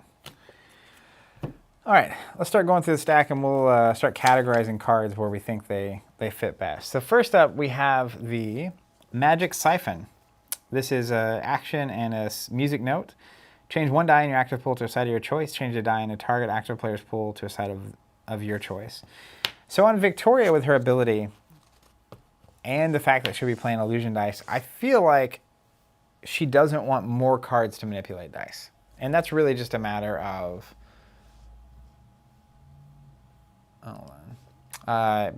do you reinforce the strength, or how much of an ability do you need? I don't think you need to change that many dice. So it's a fine card, but it's not doing anything crazy for me. Next, we have Shifting Mist. This is an illusion card, so Victoria might want to play it because she naturally wants to play the illusion side. Change 2 dice in your active pool to a side of your choice as a side action and exhaust. That's a pretty good spell to have out, so I'm definitely going to put that in the maybe pile. Next, we get Summon Mist Spirit. And these cards are just, because I was going through my collection last night, pulling cards out that I knew weren't going to get updated. So this first stack that we're going through is literally, these cards aren't going to get touched cards. Summon Mist Spirit. This is, again, Sympathy dice. Place a Mirror Spirit. The Mirror Spirit, when this unit comes into play, place a status token on this unit for each exhaustion token on a unit. On units the target player controls, X is equal to the attack. The attack value is X, where it's equal to the number of status tokens on this unit. So that's fine. That's a fine unit. Next, we get one of my favorites, which is Summon Salamander Monk. Action, exhaust, music note. Place a Salamander Monk conjuration on your battlefield. Look at these guys. Look at the Salamander Monks. 1 attack, 1 life. When this unit is destroyed, place a Salamander Monk Spirit conjuration onto your battlefield. Salamander Monk Spirit has transparent, can't block or be chosen as the target of an attack. 1 attack, 1 life. I always like the Salamander Spirit, so we're just going to put it in the maybe pile. Summon False Demon. Action. To play, action, exhaustion, illusion in a basic. Put a False Demon conjuration onto your battlefield. Pulling up the new False Demon. 2 attack, 2 life. When this unit comes into play, you can deal damage to a target exhausted unit. That's not bad. You can have up to 2 of these demons in. So I'm gonna go ahead and put this in the illusion pile, because I could definitely see myself playing the False Demon with Victoria. Next, we get the Anchor Knot Classic. Action, basic, 0 attack, 1 life, 1 recover. When this unit comes into play, you can deal a damage to another target unit. So this is actually pretty interesting in the Brennan Black Cloud deck, because he can spend a ceremony to destroy a unit you control to deal 2 damage to a target Phoenixborn. So the Anchor Knot comes into play, it's got 0 attack. But when it comes into play, you can do a damage. And then you can technically side action with Brennan, destroy it to do 2 damage to a target Phoenixborn. So that becomes a 3 damage play. And then technically the ceremonial die. Can we pull up the ceremonial die reference card?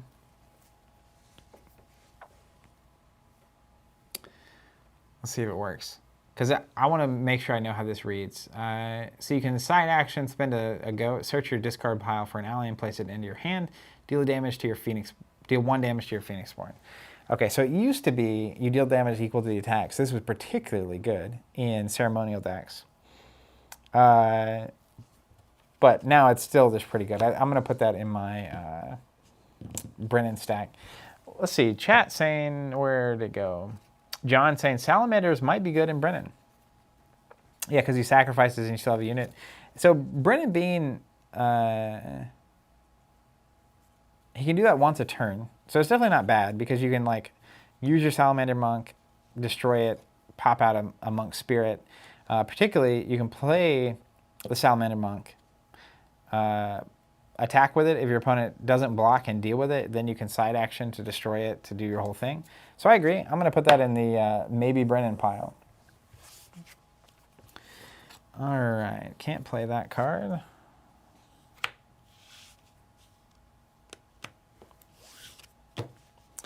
Next, we get a card called Redirect, and this is was upgraded to a single snake on the charm die. You can play this spell after your Phoenixborn is dealt damage if you control at least 1 unit. Choose a unit you control to receive that damage instead. That's a generically good card, so I'm going to put it in the this needs to go somewhere pile, but I'm not sure where it goes yet. Next, we get the Temple Elder, action and 2 basics.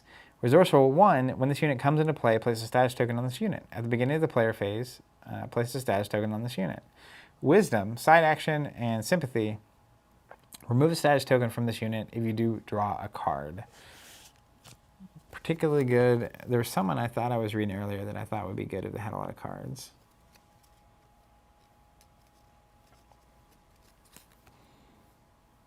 That's a fine unit. I'm going to put it in the maybe pile. So I have like the way I'm doing this is I have a stack. Let's go a little further up. I have a stack that is the, one second.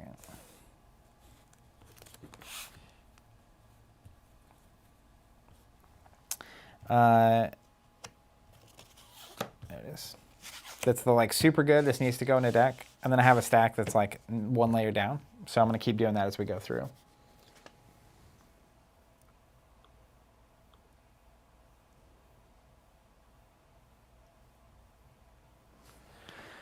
All right, next we get the Jungle Warrior. Action, Sympathy, Basic, 2 attack, 2 life, 1 recovery. Last order is 1. When this unit is destroyed, you can spend a resource to remove an exhaustion token from a target unit. When this unit is destroyed, you may place a status token on a target unit. So this could be really good in Brennan, weirdly enough, because you can kind of self-destroy a unit if you want. And when you do, you could obviously side action, destroy the Jungle Warrior to remove an exhaustion as well from one of your units, and also place a status token. So I'm going to put that here. We'll see if it ends up. He'd have to go Sympathy, which would be really bizarre. A ceremonial Sympathy deck. You never know. Next, we get the Beast Warrior. Action, side action, music note. Group tactics 1. After you clear 3 more attackers, you may add 1 to this unit's attack value for the remainder of the turn. Transform 1. While you do not have the first player token, the attack value, life value, and recover value of this unit are increased by 1. So that's fine. That's a fine unit. I might end up coming back to that if I end up going Sympathy heavy with someone. Next, we get the String Mage. Action, a horse, and a music note. That's expensive.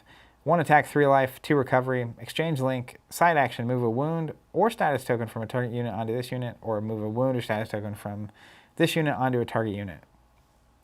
You can do that over and over.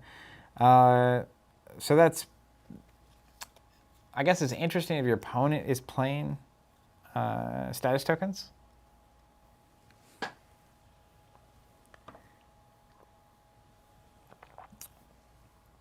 I don't know. That seems like a powerful ability, but I'm just not sure.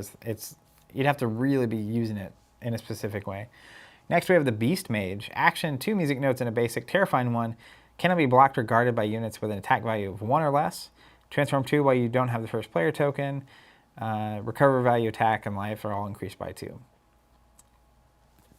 going to put that aside. Any of the stuff that's like better or worse when you're first player, I feel like is one level above my skill at this game. All right, next we have Hidden Power, the new version. Action and illusion, draw a card, change 5 dice in your active pool to sides of your choice. That's definitely going in the Victoria pile. No questions asked. Shared Sorrow, music note and a basic. I love this art. Discard a card from your hand with a magic play cost of 1 or more. Search your discard pile for another card with a magic play cost of X and place it into your hand. Deal X damage to a target unit. X is the magic play cost of the discarded card. So that's a very good card. That's going to have to go in the, this needs to go somewhere pile.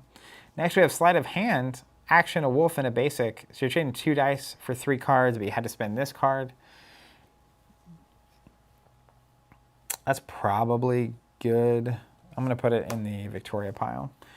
Call to Action. Spending a charm die, you can play the spell after an opponent declares attackers. Remove an exhaustion token from a target unit you control. That could be good. Seal.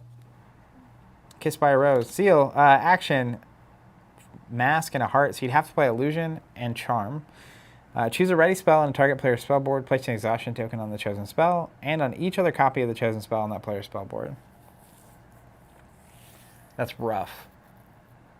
That is rough for your opponent. I'm going to go ahead and put that in the Victoria pile. Next, we get the Flash Archer. I love these like vibrant pinks on these cards. 2, it's expensive ally. 2 basics, 2 masks. 4 attack, 2 life, 2 recover, double shot, side action, exhaust, deal damage to a target unit. Then you may deal damage to a target unit. It's a fantastic unit. Next, we get Undying Heart. It's got Jessa on it. Side action and a heart. So you can see, if we compare this to the old one, the Undying Heart. See if we can pop both those up at the same time. Maybe not. There's the old one. Costs an action, a heart, and a basic. Then we pull the new one up. A side action and a heart. You see that a lot on these cards, shifting to side actions when possible. The unit, it's a alteration spell, so it attaches to the unit. The unit has the following ability. It's got that box around it, which means it's inexhaustible. Undying. When this unit is destroyed, if it is an ally, you can place it into its owner's hand. +1 life, +1 recovery. So I could actually see this going in Jessa, because you want to destroy your own units to trigger her ability, or a unit. I could also see it going in Brennan. You can imagine if I had like, where's that, Anchor Knot, right? Enters play, does a damage. I attach this to it. It has +1 life, +1 recover. But then when it gets destroyed, I could bounce it back to my hand, and then I could put it back down in play and be doing a bunch of damage. So I'm going to put it over in Justice pile, but I could go either direction on that one. Next we get Expand Energy. Action and a basic. Draw until you have 2 cards in hand. You know, technically if this is your like last card, it's draw 2. That's a very specific. I'm gonna put it over in the probably not today pile.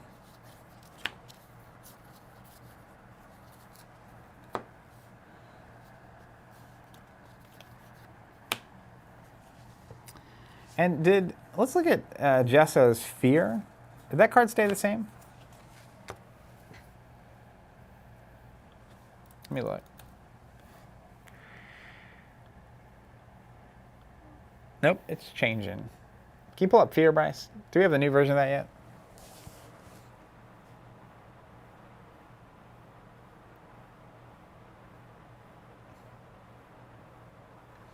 There it is.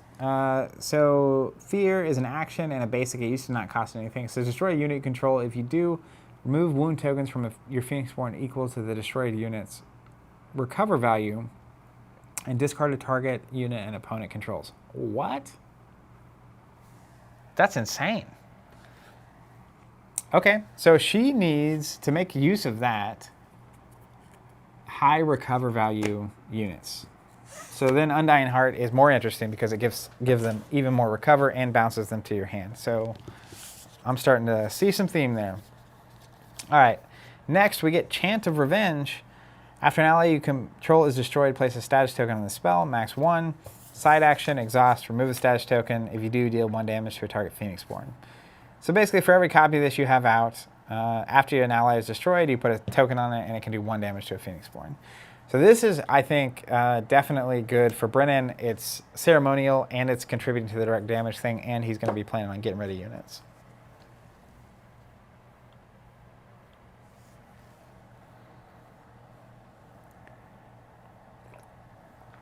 All right, onward. Next we get Cover. This costs a frog, so we haven't done any nature dice in the pool today. Don't expect to.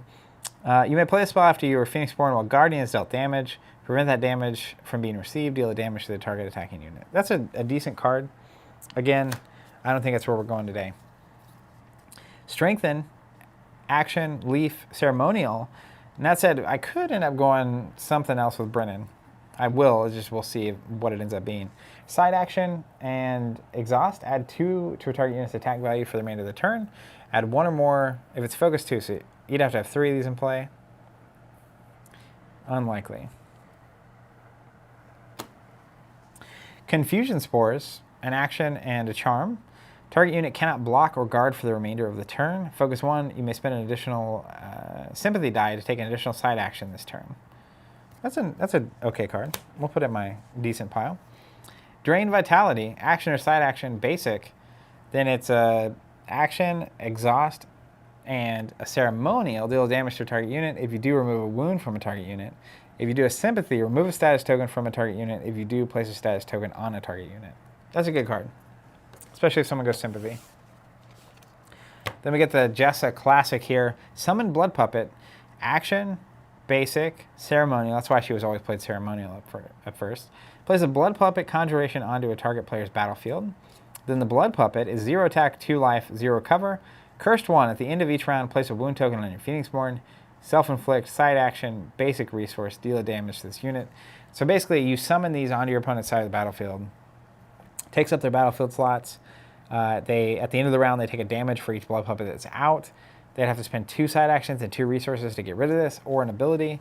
So the blood puppet's super good, and I could see this going in either Brennan or Jessa. Brennan doesn't destroy a unit they control, but they would have to. And then, let's see.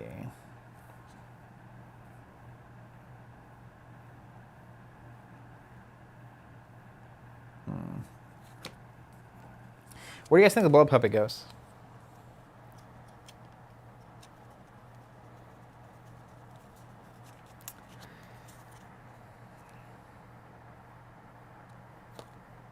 I mean, my instinct is Jessa just for theme. So we're going to put it there for now. I'm curious to hear if you guys think that it's even worth playing. Next, we get Summon Weeping Spirit, which is kind of like Blood Puppet's cousin. Action, basic, charm. Place a Weeping Spirit conjuration under a target player's battlefield. Focus 1. You may search a target discard pile for a card and remove it from the game. That's fine. Fearful. This unit cannot block. Quell. Side action. Discard a card. Destroy this unit. So this is kind of like the Blood Puppet, but it'll cost them a card instead. There's a strategy, I think, that is charm / ceremonial, and you're just trying to load your opponent up. Stitch saying, is this like Magic where you buy packs, or do you just get a complete set and get all the cards? It's not like Magic. It's not collectible, but it is where you get to customize your deck. So you know what you're getting when you buy it.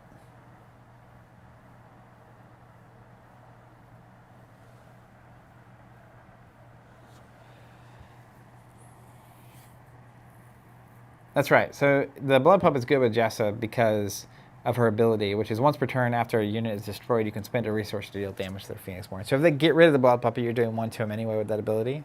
And you can't guarantee that a unit's going to go away. I'm going to put the Weeping Spirit summon Weeping Spirit off to the side. I don't think I'm going there, but I'll remember that it's there. Next, we get Summon Dreadwraith. I love this. Action, exhaust 3 ceremonial dice. Place a Dreadwraith conjuration onto your battlefield. Focus 2. So if you have 3 of these in play, you can remove an exhaustion token from a Dreadwraith you control. You can have 2 Dreadwraiths in play. 1 attack, 6 life, 0 recovery. Add 1 to this unit's attack value for each wound token on it. I'm just going to put this in the I would like to see this played. It's, like Brennan maybe wants to. I mean, he's playing ceremonial, so it's fine. But we'll see if I end up having the space for it. This is what's happening. Summon Winged Lioness. I love these cards. What up, Josh? Saying just got here. Who's the Phoenixborn I'm building for? I'm building Odette, Victoria, Brennan, and Jessa.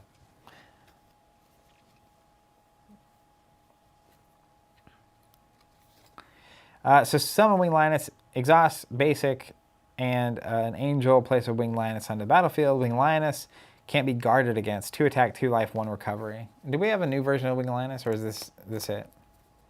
And I'm tempted to go standard lions with Odette because I want to use that new Emperor Lion.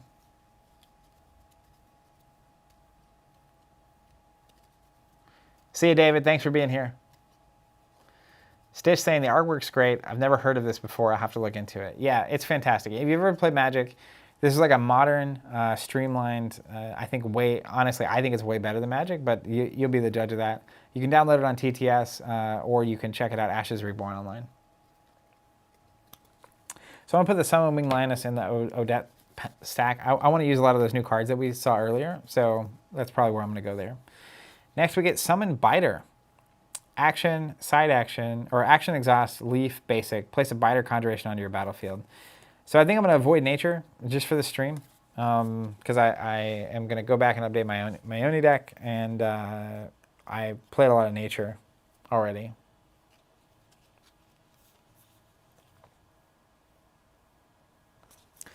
So we'll put it over for now. Next we get Close Combat, and this is again nature, but we'll check it out. Choose an unexhausted unit you control, deal damage to a target unit equal to the chosen unit's attack value. Then place a wound token or exhaustion token on the chosen unit you control.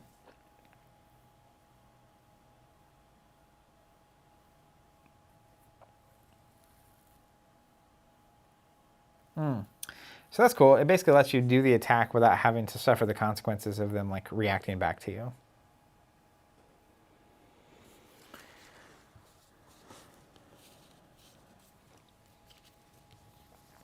Next, we get Root Armor. Side action and a leaf. Unit has the following ability, +1 life. After this unit is dealt damage, prevented damage from being received. Again, nature just deciding to not play it right now. Explosive Growth, another attachment for a music note and a leaf. When attaching the spell, place 2 status tokens on this unit, discard all other copies of Explosive Growth, plus X attack, where X is equal to the number of status tokens on this unit.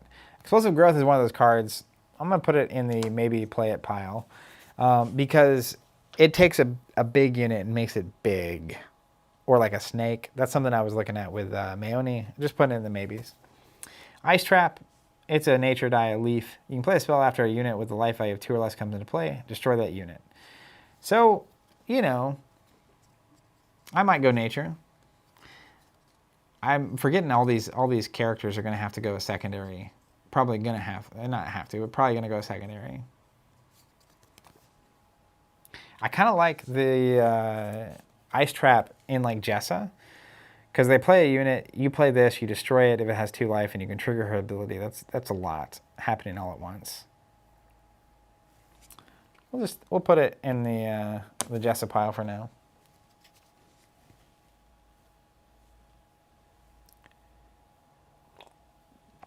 Josh asking about expanded energy. Let's get the expanded energy. I think it's a new version up. There it is. Very different card. Next we have Molten Gold. 2 frogs and a basic. Place 3 wounds on a target unit or Phoenixborn. That's a great card. I'm going to actually just create a nature stack here for Jessa to see if we end up going that direction. Freezing Blast, a basic and 2 leaves. Deal 2 damage to a target unit. Remove 2 status tokens from that unit. It's okay. It is good, very good in particular moments. Seeds of Aggression. This is a snake or a horse, so it could go a lot of places here. Choose a target unit you control and a target unit an opponent controls. Those units deal damage to each other equal to their attack value. So that's a sneaky way to like send through some damage that your opponent's not exactly expecting. So that's a good card. We'll put it in the good pile down here. Crimson Bomber, action 2 ceremonial, detonate 3, side action. Destroy this unit to place a wound token on up to 3 target units.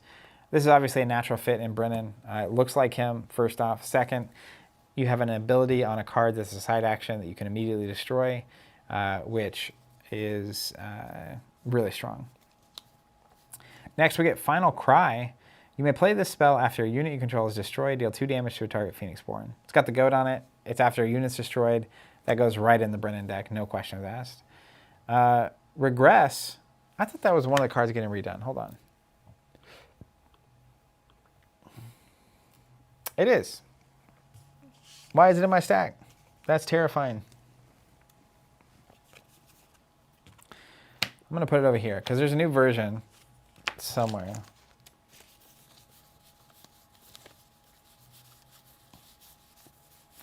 I think we previewed this last week, or we looked at this last week. There it is. All right, so the new version of Regress is a side action instead of a main action. Costs 1 knife instead of a knife and a basic. Gives -3 attack instead of -5. And you discard at the end of the round.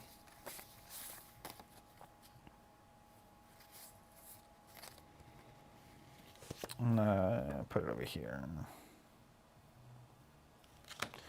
Not bad.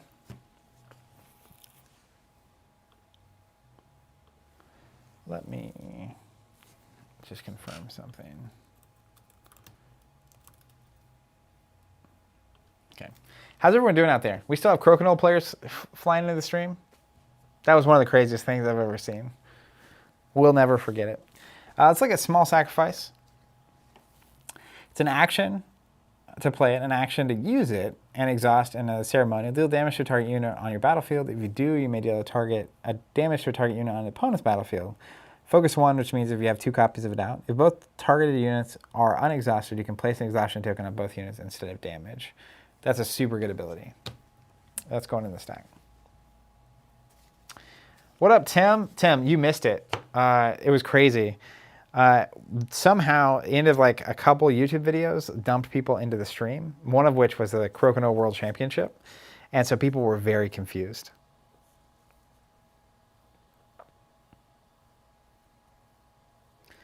Justin saying, I don't think so, but I'm doing great watching your deck build while I'm in a Zoom class. That's awesome. Stitch says, I came here because of Penguin's Crokinole video. Haha. Yeah, it was crazy. I didn't know what was going on. It was just very confusing for a while. Next, we get the Sleeping Bear. I love it. Kind of like Baloo from Jungle Book. Action, 2 leaves, attack 4, life of 4, recover 2. When this unit comes into play, place an exhaustion token on it. So, let's pull up Jess's signature card, Fear. That wasn't, yeah, they changed, it was Fear that changed, right? Destroy unit you control. If you do, remove wounds from a Phoenixborn. Yeah, that's not what I'm looking for. Only recovery 2. I wish he had a bigger recover. So I'm just going to put that in the pile. More Molten Gold, classic.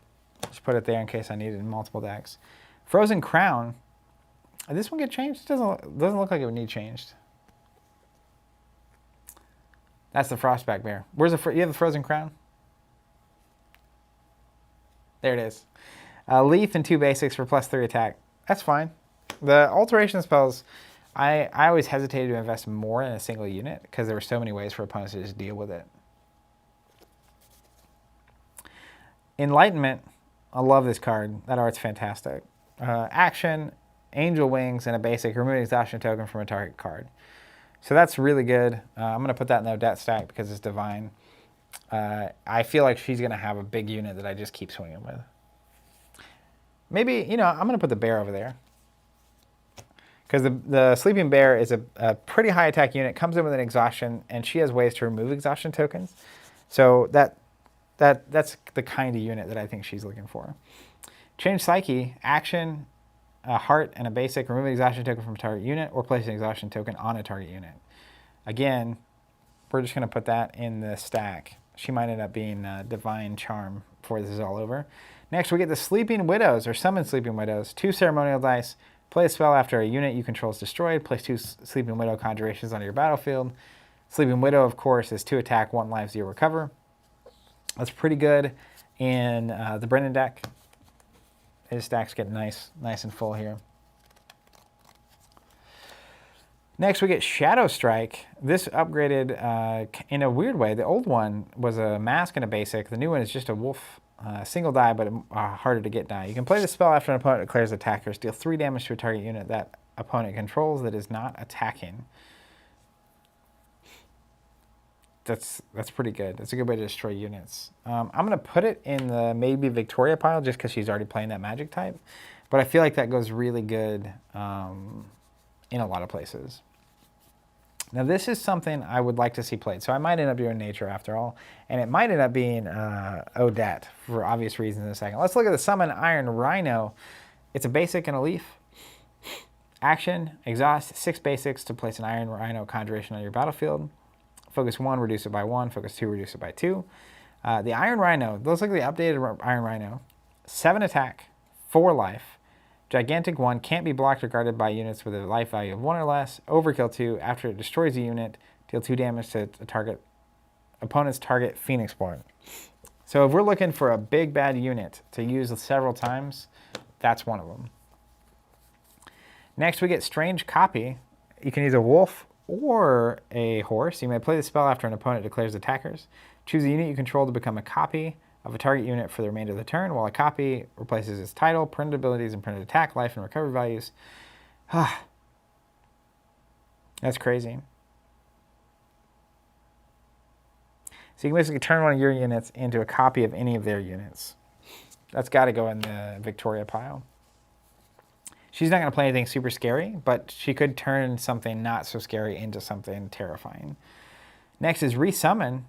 Action to play it on your spell board. Action, exhaustion, ceremonial, and illusion. Destroy a conjuration you control. Place that conjuration onto your battlefield.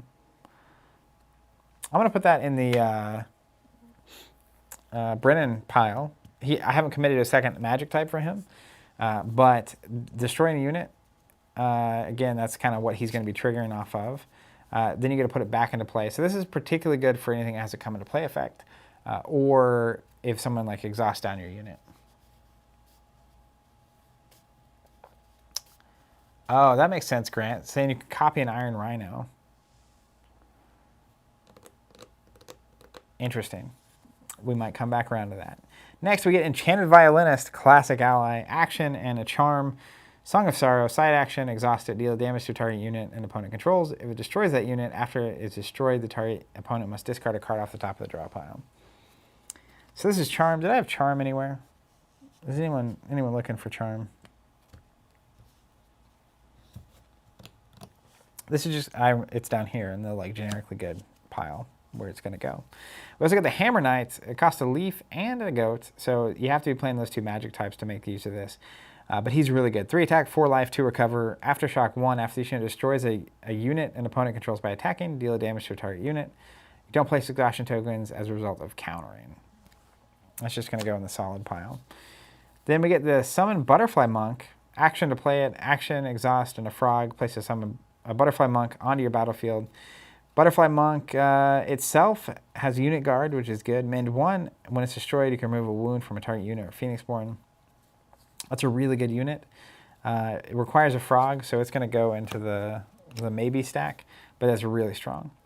Next, we get Crystal Shield, action, leaf, and a basic. Unit now has the following ability, unit guard. That's pretty good. Deep Freeze, action, and a leaf. When attaching the spell, place 3 status tokens on it. Discard the spell if it no longer has status tokens. As long as it's attached, unit is considered exhausted. They can spend a side action to remove a status token from it. So it basically slows them 3 side actions down on a unit. That's a very clever mechanic.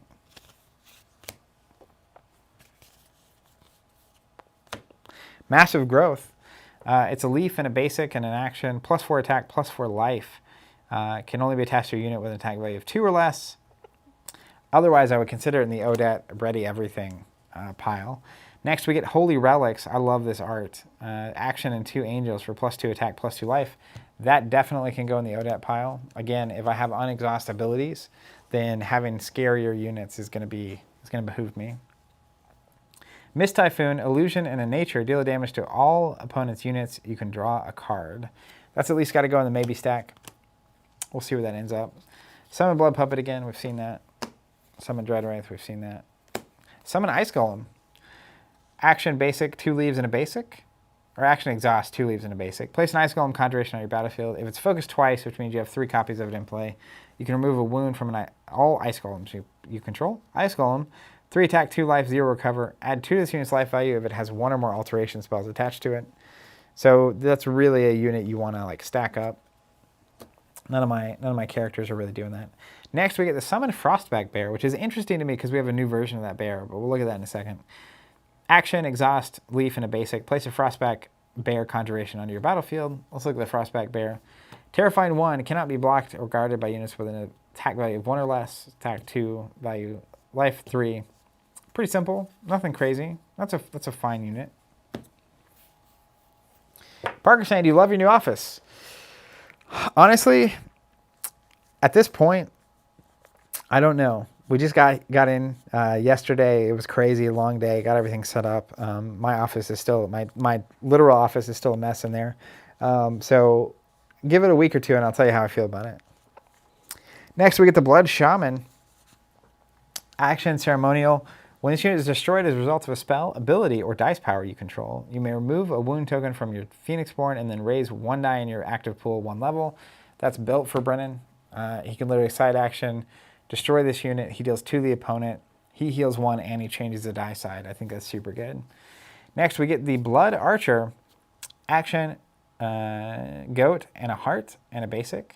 Blood, 3 attack, 3 life, 2 recover. Also has a side action. Place a wound token on this unit to deal damage to a target unit. That's a really good card.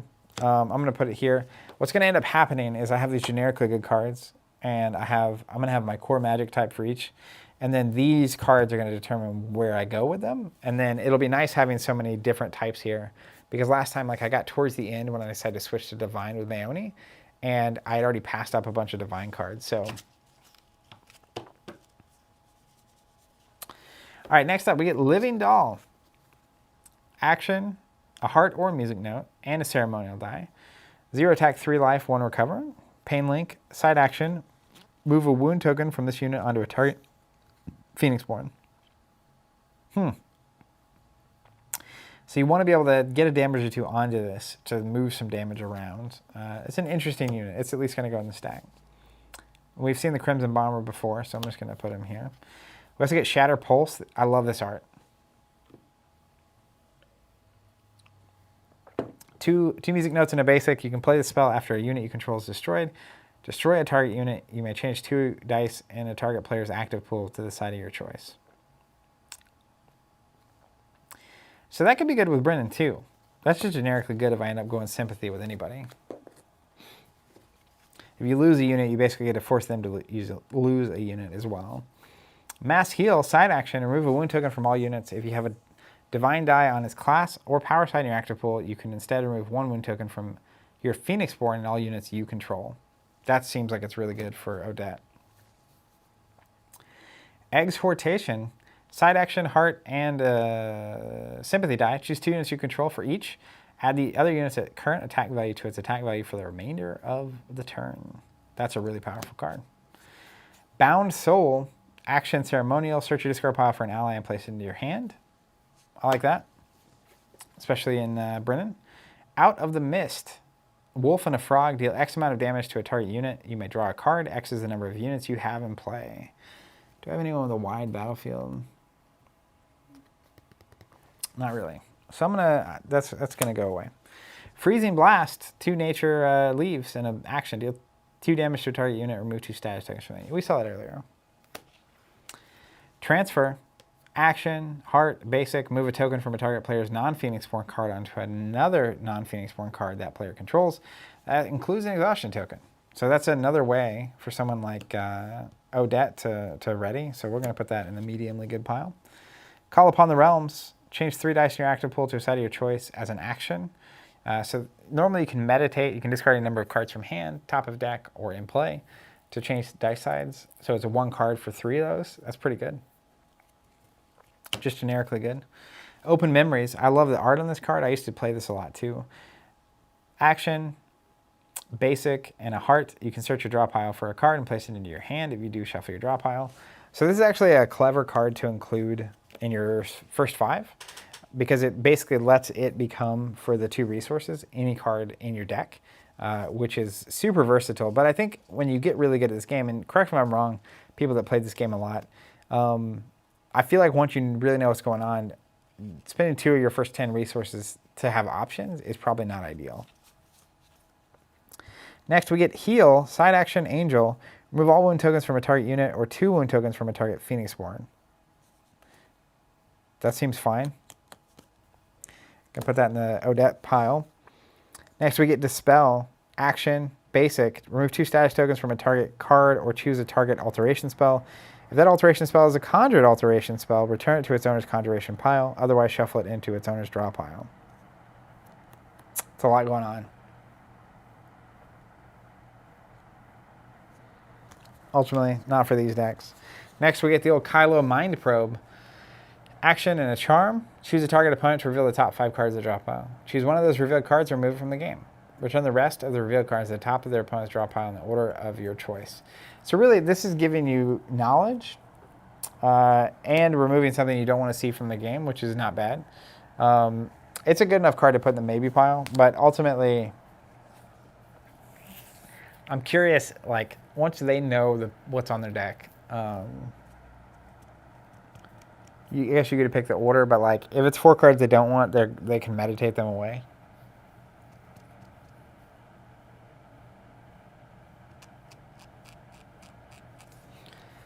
We'll see. It's in the maybe pile. Rally the Troops, side action and an Angel. Choose X allies you control with 1 or more exhaustion tokens on them and place them into their owner's hand. Remove X wound tokens from your Phoenixborn.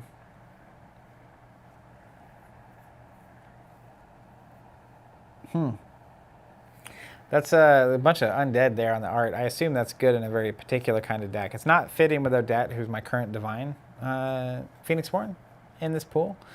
But, you know, you have stuff like the, what's the name of that? The Anchor Knot, who has an ability that happens when it comes into play and they're cheap to play. Being able to bounce them and get that again seems good. Blanky says removing players' cards seems almost too evil at times. Yeah, I could see that. Do you already see Sympathy Pain? Sympathy Pain. It's a horse or a snake. Okay, this got better. Or it got more contained. I like it, though. So we're going to put that in the maybe pile here. Refresh. Here's another remove all exhaustion tokens from a target unit. We're going to put this in the Odette stack because I think that's where she's heading. Raptor Herder. You got to love the dinosaurs. Action, a leaf or a music note. 1 attack, 1 life, 1 recover. When this unit comes into play, place a Raptor Hatchling Conjuration on your battlefield. Raptor Hatchling has group attack is 2. After you declare 3 or more attackers, you can add 2 to this unit's attack value for the remainder of the turn. So they want to hunt in the pack. I don't think that this deck is built for that, but it's thematically I love that. Now, next we get the Psychic Vampire, action, and a goat. 2 attack, 1 life, lobotomize 1. When this unit is destroyed as a result of a spell, attack, counter ability, or dice power an opponent controls, that opponent must discard a card of their choice from their hand. So it doesn't fit into the Brennan ability category, but that's an okay unit for 1 die regardless. So I'll put it in the stack.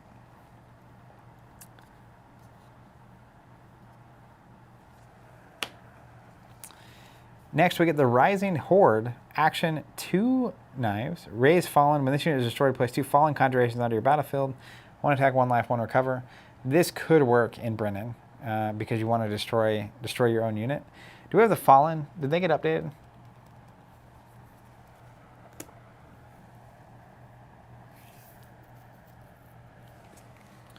I believe the Fallen were updated last week. Maybe not.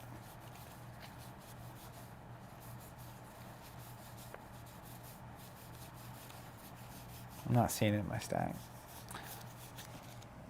Let's reference this.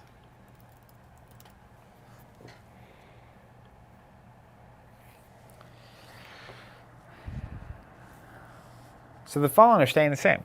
That's good to know. Great. We also have the Stormwind Sniper, a mask and a ceremonial. When this unit comes into play, you may deal damage to a Phoenixborn. This unit cannot be targeted by attack spells or dice powers an opponent controls. 2 attack, 1 life, 1 power. So this is one of those, like, when it comes into play, if you have ways of bouncing him to do this over and over again, that's pretty strong. It's just a solid unit. All right, let's summon Ice Golem. We already looked at that. Hypnotize. I used to play this a lot with Maoni. Side action, 2 hearts. Choose a target unit you control to gain the following ability for the turn. Cannot be blocked or guarded. I'm feeling like Odette's going to be Divine Charm because I want a big unit that can swing several times. Don't tell Steven. He knows that's what I'm trying to do. Empower. Let's see. What's here? New version of Empower is a side action with a basic. Action, exhaust, leaf, or note. Place a status token on a target unit. So that doesn't really work in what I'm trying to do right now. Nothing really referencing status tokens. It's going to go. Next, we get Law of Sight. This is, I like the laws on the lion, so they're probably at least a 1 of in the lion deck.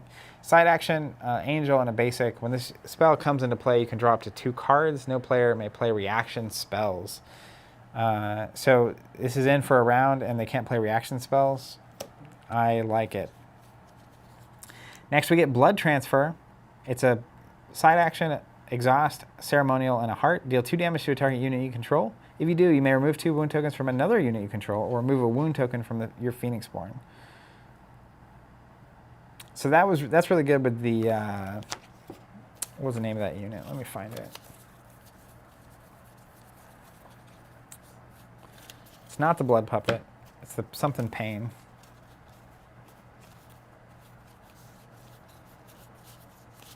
Where did I put it? Living Doll? I think it's Living Doll.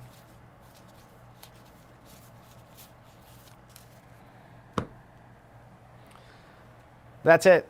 That Blood Transfer is a good way to get damage on your unit, and then you get to remove 2 wound tokens from either a different unit or one from your Phoenixborn, and then you can obviously use the Living Doll to transfer those tokens out. I'll put it in my maybe pile. My maybe pile is getting big. Next, I love this art on Cut the Strings. Action to play it, action to use it, exhaust, ceremonial knife, and a basic. Deal 2 damage to a unit you control. If you do, you may discard a target alteration spell. I love the art, but again, alteration spells are just so specific. If Steven isn't playing a ton of alteration spells, I'll have to relook at that. Next, we have another law, a law of domination. Action, Angel. When the spell comes into play, choose an opponent to choose a unit they control. Then choose the unit you control. Those units deal damage to each other equal to their attack value. This damage or damage from attacking or countering cannot be prevented. I love the laws, especially with that new Emperor Lion. When he comes into play, you can search your draw pile, reveal a law, and put it in your hand. You can immediately play it without the action or side action cost. So having like 1 or 2, or like 3 or 4 different laws, at least as a 1 of, and the ones you really like as like a 2 of, I feel like that's so powerful. Lanky says, explain strings usefulness. So cut the strings.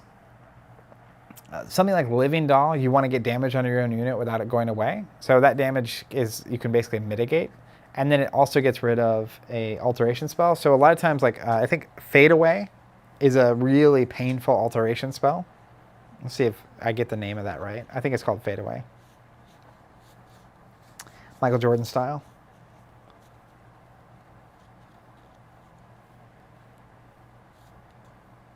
There it is. So this is an alteration spell. You attach it and it destroys that unit at the end of the round. He used this to get rid of my silver snakes once they get big, pretty much every time we play. So Cut the Strings would be a really clever way to basically just get rid of that. He plays it thinking he's dealt with it. We kind of get towards the end of the round, then I cut the strings and it's not going to mess with me. The wizard... The wizard that climbs the library says, all of my decks are called maybe piles. That's so funny. All right, next we have Abundance. It's an illusion mask. Action to play it, action and exhaust to use it. All players may draw up to 2 cards. For each card they cannot or do not draw, deal damage to their Phoenixborn. Huh. So that's a mill style deck. It's got Saria on it, so you know that's how she rolls. Next we have Purge. Action to play it, action to use it, exhaustion. Spend a heart. Choose a target player to discard a card off the top of the draw pile. Again, more mill, not necessarily my thing. Memory Theft.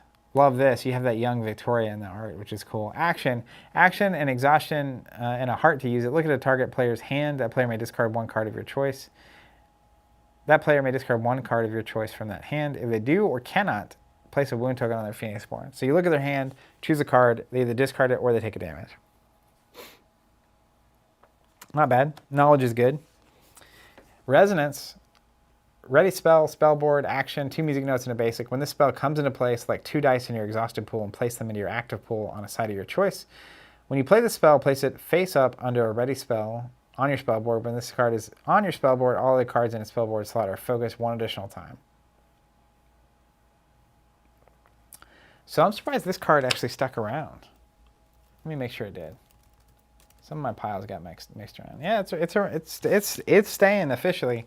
So you play it, you get 2 exhausted dice back. It costs you 3, so it really only costs you 1. And you get to put them on the side of your choice, which is super powerful. And then when you play it, it goes face up under a spell, and then it can focus that spell. So we end up, I'm going to put it in my maybe. If we have a lot of focus spells in our deck, that could be a pretty good card to end up playing. Especially if someone ends up going Sympathy, obviously. Enhanced Strength, we looked at this earlier. It's a conjured alteration spell. It comes out in various ways. So let's just put it down because I don't have the thing that plays it.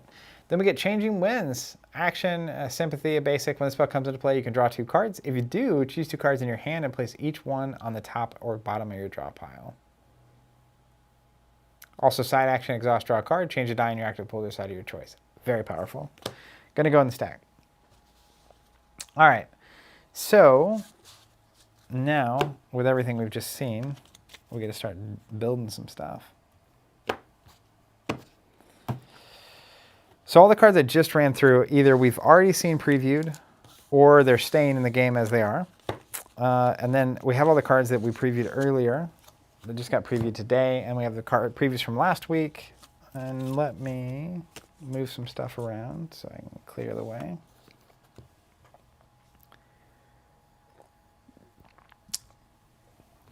I think these are going away.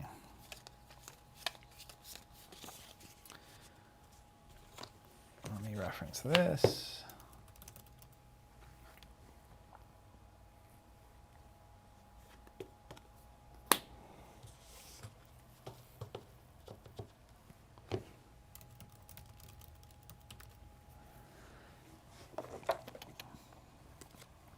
All right, any cards you guys think I'm missing or that are super critical for any of these characters before I start breaking them down? I'm going to look at the preview cards again from today as well, especially the Sympathy, because I feel like Sympathy, a lot of those new cards are also worth exploring.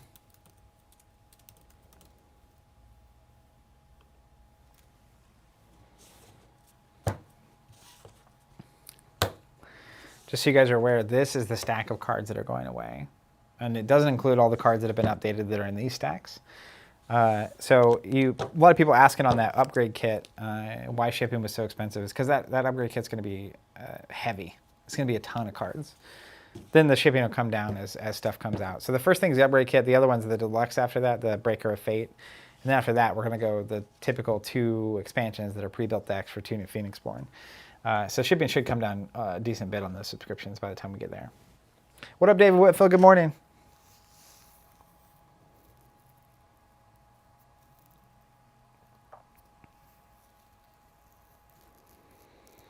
Chris saying, I tuned out for a bit. Did Fire Archer end up in Brennan?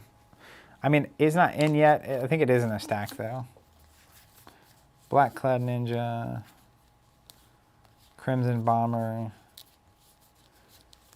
No. Fire Archer. Let's pull up the Fire Archer. That may be in the going away pile. Yep, there's a new one, which I have in the... I'm going to... Here it is. I have the stack of cards that we talked about last week as well, so it's worth cruising through those really quick. 2 Shadows. It's an action spell. Side action, a wolf or a turtle. Discard a target exhausted unit. Wow. That's got to go in the Victoria deck for sure. Shadow Spirit. I assume there's a Summon Shadow Spirit. Let's pull up Summon Shadow Spirit so I can see that.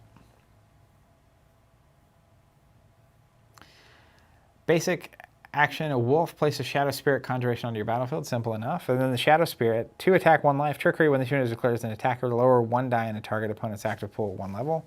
That's actually, that's good in the Victoria deck. Now I just have to find that spell card. So these are the ones going away. I don't need to mess with those. This is what I'm looking for. So this is the Shadow Spirit. I can't wait for the upgrade kit to actually be out. Printing off these cards and stuff, it was funny. It's like, it's so many cards that are being updated. There it is, Summon Shadow Spirit. We're gonna put that here. Then we get the Shadow Hound, which has been updated. This art always creeped me out. 3 attack, 1 life, concealed. This unit cannot be targeted by attacks, spells, abilities, or dice powers. This unit cannot be guarded against. That's super good. And the Summon Shadow Hound is 3 masks. If it's focused 1, you can deal damage to a unit. If it's focused twice, you can deal damage to a unit. Super good. It's got to go in the Victoria pile. We also have Vanish, which has Victoria on it. It's got a wolf. You may play a spell after an opponent targets you or your Phoenixborn with a spell, ability, or dice power. Cancel that effect and the remaining effects of that spell, ability, or power.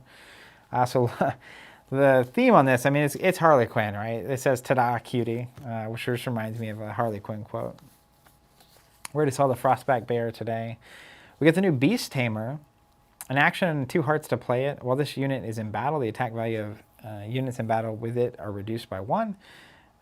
2 hearts. This could very much fit into the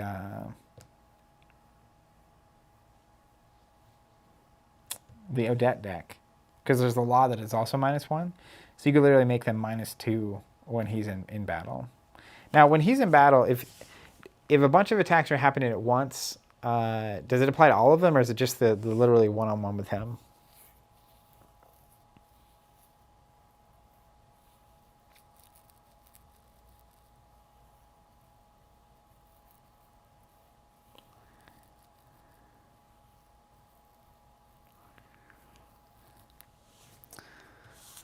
I'm going to keep going, but if you know the answer to that, that's super helpful. That's a signature card. All right, here's the Fire Archer. When this unit comes into play, you may deal a damage to a target Phoenixborn. Yeah, that seems really good. You play it, you attack with it for 1, and then you sacrifice it to the gods with Brennan. Frostfang, action 2 leaves, 3 attack. Wow. After this unit is dealt damage, prevent 1 damage from being received. But it's only got 1 life. That's an interesting unit. We also get Choke. Love it. Give me the Force Choke. An action and a knife. Place an exhaustion token on a target unexhausted Phoenixborn an opponent controls. Deal damage to that Phoenixborn. It's going in just because I love it. There's Copycat. I thought I had it somewhere. And that's replacing Victoria's signature card. Fester. A goat. And an action. Destroy a target unit with 1 or more wound tokens on it. I like that in Brennan as well. It's got them on it, but also it's just super powerful. Body inversion. Swap a target unit's printed attack value with its printed life for the remainder of the turn. That could cause all kinds of problems. I'm going to put it in the Victoria pile. Chant of Worship. Side action and a ceremonial die. After an ally controls a destroyed, place a status token on the spell if it has none on it. Action, exhaust, remove a status token from the spell, draw a card. That's super good. Blood Chains. Action and a knife. Destroy a unit you control to place an exhaustion token on a target unit. If the destroyed unit has 1 or more wound tokens on it, place 2 exhaustion tokens instead. That's going to go in the maybe on Brennan. You could just lock a unit out for sure. Figures in Fog. This is a wolf. You may play this spell. After an opponent declares attackers, choose a target attacking unit and place an exhaustion token on it. It is no longer attacking. It's going to go in the Victoria pile. Safeguard. Side action and a basic. Choose a target unit or Phoenixborn you control until the start of the next turn. Prevent all damage dealt to the chosen target by an opponent's attack, spell, ability, or dice power from being received. Wow. So you basically just side action this next round. They can't do anything to you. I feel like I want that to be better than it is. Secret Door. Victoria up to no good here. Action. Side action, to use it with an exhaustion and a mask. Choose a target unit you control with a life value of 1. It cannot be blocked for the remainder of the turn. I feel like that is really good with various weird things. Like those illusions we were just talking about. Like the Shadowhound, doesn't it have 1? Yep, the Shadowhound has only 1. And Secret Door is on your board. That's going in the pile.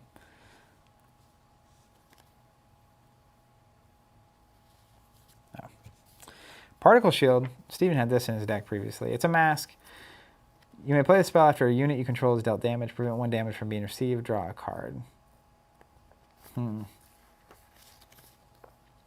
How often do you think, I'm going to put it in the Victoria pile, but how often do you think damage is done like precise like that? Where it's like just enough damage being done to get rid of a unit. Remorse, a charm. You can play a spell after an opponent declares attackers. That target player must discard 2 cards off the top of the draw pile. Then if the draw pile is empty, deal 2 damage to a target Phoenixborn. It's very, very situated. I mean, your opponent's going to run out of cards by the end of the game, but like until then, I don't think that's that great. And then we get all the birds that I'm not going to play. That was last week's previews. Okay. So these all need to get updated. What is this? These are all staying. All right, cool. Well, I am going to hone in on Odette, and we'll see how much time we have. I may not have time to build all these decks here on stream, because I actually have to run back to the other space, and we have a Brennan pile, and get some stuff before 5 o'clock. My Jessa pile is actually really light, so she's going to end up with a lot of generically good cards, I think.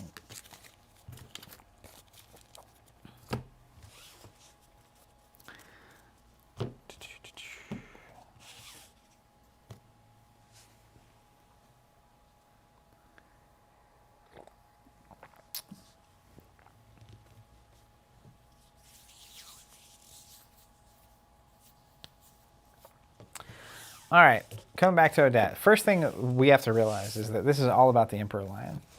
So the Emperor Lion lets you go get a law. He's definitely going to be, Odette's spell board is only 3. So I get 3 spells. One of them is going to be Summon Emperor Lion. And I'm going to get it from the very beginning of the game. I can only have one Emperor Lion out. I don't think I need more than one copy of this card in my deck. So I'm going to have one summon Emperor Lion. It's going to be in my first 5. Then let's look at all the laws again.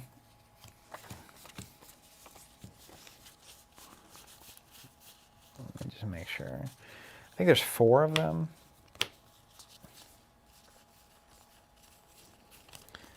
And it's kind of cool to go, like, once you realize the process of building these decks, like, these decks come together weirdly fast.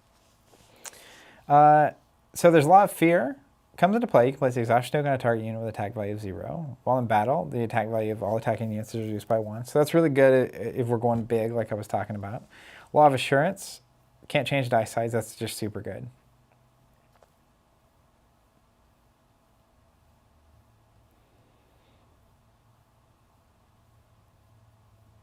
They can't mess with your dice. And is the class side the middle or the highest value? Shufflebus saying, can you tell me where you found the proxies? I printed them on the images that were posted online.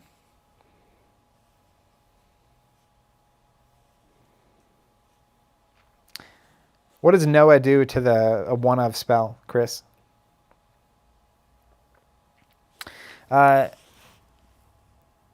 Lanky Emperor Lion, we'll pull up the new one. It does not improve other units.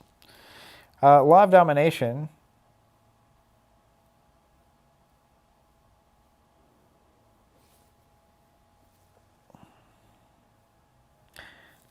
If they only have one unit out, you could literally play the Lion, play Law of Domination, and then they deal their damage to each other.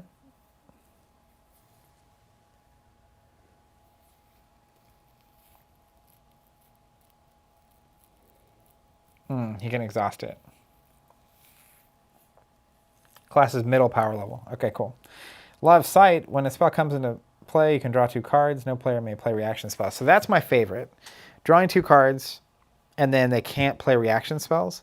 That shuts out a lot of shenanigans. So we'll see how important these kind of cards become. Like if I have a lot of reaction spells I want to play, then that's obviously not exactly what I want to do. But I'm probably going to run at least one copy of each of these laws. Next, we have the Summon Winged Lioness. The Winged Lioness itself has some of the best art in the game, part 1. Part 2, it has stock can't be guarded against, so you can attack a unit and they can't block for that unit. It's fine. This is definitely not a auto include for me. It's a maybe, and with a spell board of 3, I'm going to be very particular about what I'm doing with those other spots. Heal, a side action and an angel, remove all wound tokens from a unit or 2 wound tokens from a Phoenixborn. So what I want to look at first, actually, I'm going to go through.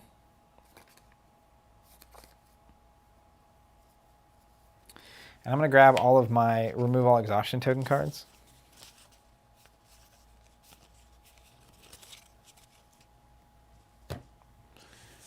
Where?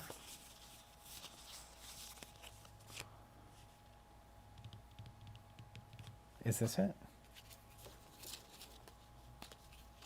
Yes. I couldn't find my Odette pile for a second. So we have Enlightenment, Refresh, Change Psyche,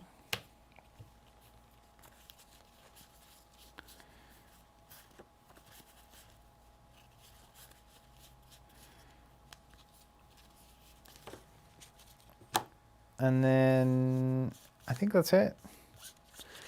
So basically, because my signature card is Sword of Virtue, I don't know that I need these particularly. I do like Enlightenment because if they do lock down my Summon Emperor Lion, I can unlock it down.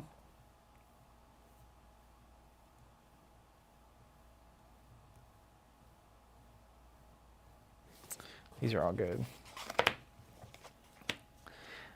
I don't think I'll end up playing all these, but I will probably end up playing one of them. Now I need a big unit that's terrifying and scary, right? So it could be the Iron Rhino. Because the illusion die doesn't remove a die anymore, like I could run 1 nature die or 1 or 2, but he's just super expensive. So I'd have to really commit to that. Good allies that I have potentially. I'm definitely going to run the Holy Knight. It's too good.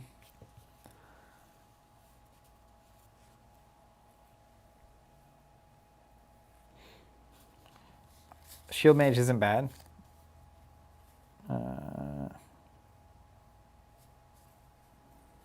Now, interestingly, even not big units, but someone like a Light Swordsman that has Quick Strike, the ability to unexhaust it is actually pretty good because it hits before it gets hit, which I like.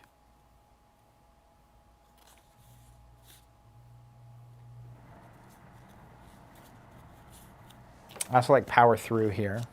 If I have a unit I'm using 2 or 3 times on a turn, that damage could really go far. I want to look through my generics and see if there's a generically good, bigger unit.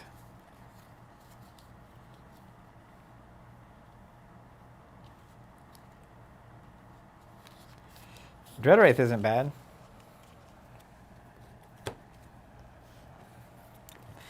Be pretty wicked, a ceremonial divine deck.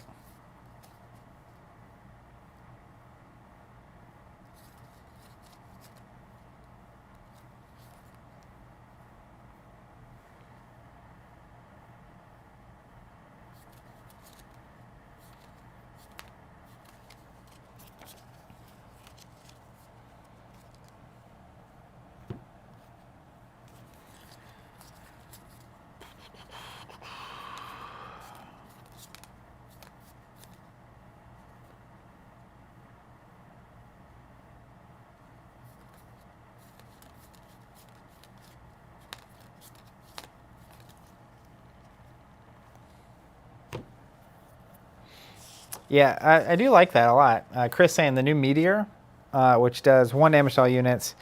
For every lion you spent to play this, an extra damage, plus the Dreadwraith is actually pretty interesting. So I might end up weirdly going weird here. Because think about Power Through on a Dreadwraith. It gets overkill. So like you attack something that's got 2 attack, right? Even if they counter, you deal damage to something else. They counter and charge you up. They're not going to counter.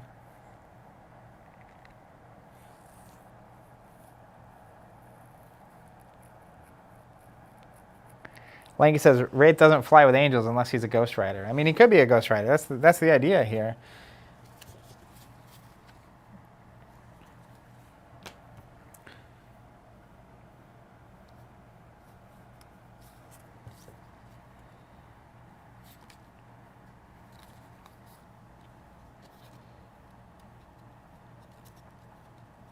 Chris saying Shine Hydra is a big body. Yeah, I got a little hint that they were going to change that card a little bit. So I don't think I'm going to put a Shine Hydra in quite yet. I kind of like the idea of the Dreadwraith, so we're going to play with it. So Summon Dreadwraith would be my second spell. And it's interesting. I think at that point, really, my allies are good enough to unexhaust as well, right? So like Holy Knight at 3, unexhausting is pretty solid. We will look at that. So if I go Dreadwraith, I'm definitely going Meteor. Meteor's just an awesome card in general. I also have cards in my Maoni deck that I should probably look at. Definitely Holy Knight. Let's do this. And I like the Mage.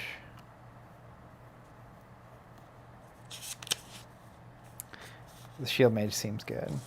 I also like Power Through if I'm going to go a lot with someone.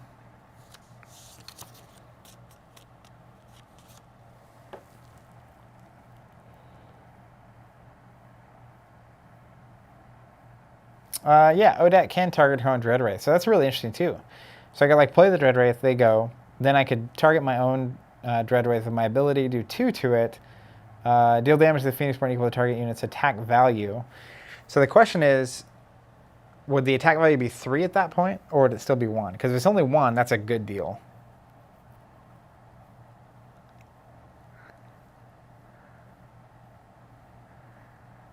Chris saying, only problem with Dreadwraith is you're committing heavily to ceremony. Yeah, I totally understand that, but I don't really necessarily have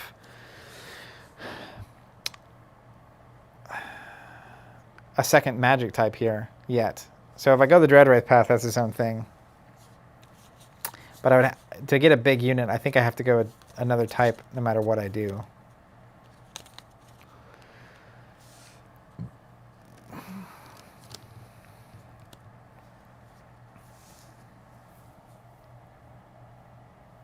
Also,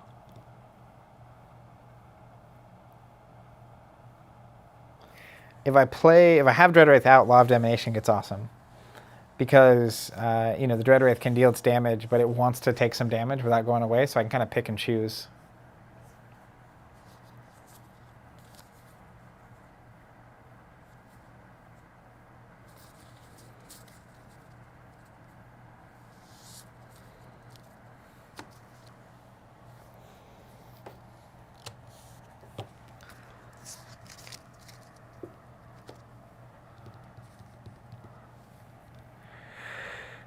All right, let's look through here.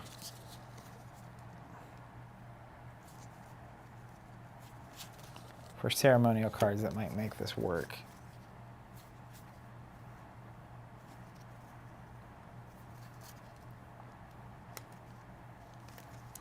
Blood Archer. Not playing that type. Hammer Knight's good.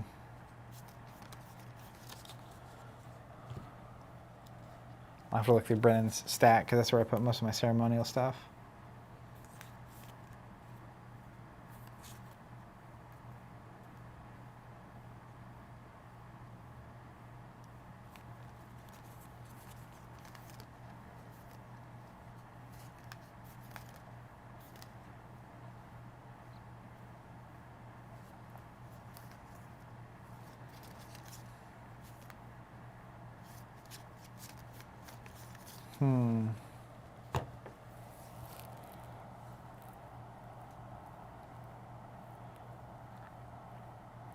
And let me actually grab my Maoni deck. I feel like there's a few really good cards in here that are divine, particularly. Let's see what they are. Kneel being one of them. That's divine and charm. Places Ashen token on each unexhausted unit. That's super good. I think I may end up going ceremonial, divine, and charm.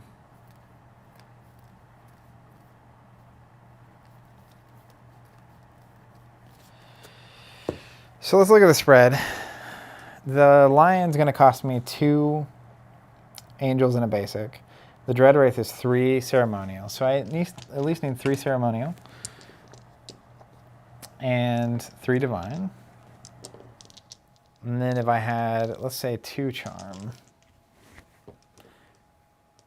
that would leave me, I could go 4 and 4 on those, or I could go 5 divine. Because Kneel is 1 heart, 1. And then Hypnotize, which is another card that I think could fit in this deck, is 2 hearts. So I think that's decent. Because basically, I think I'm going to need more divine because of the cards that I'm looking to play.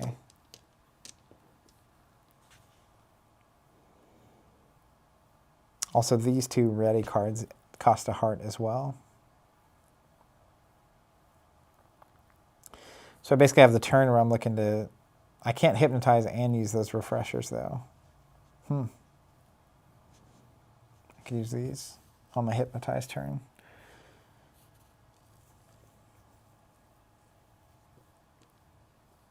Or I could go here. I feel like the magic types get a lot more interesting now that illusion dice don't work like they did.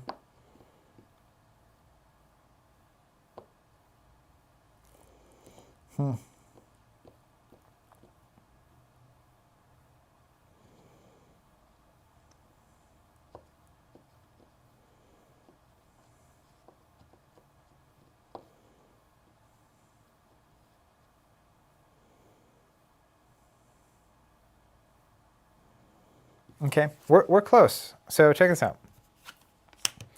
Let's say it's 1 Emperor Lion. Now, what was the name of that card that focuses a spell? Do you guys remember that?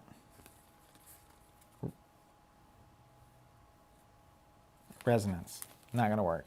I thought it was cheaper than that. So let me actually look through at the charm, see if there's anything else I really want to play.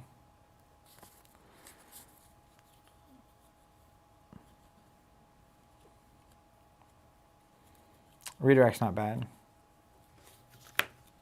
In fact, it's very good.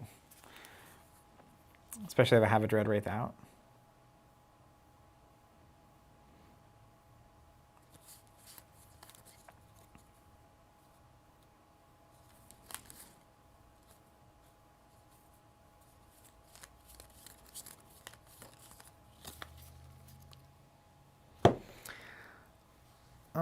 Let's go through the generic pile one time.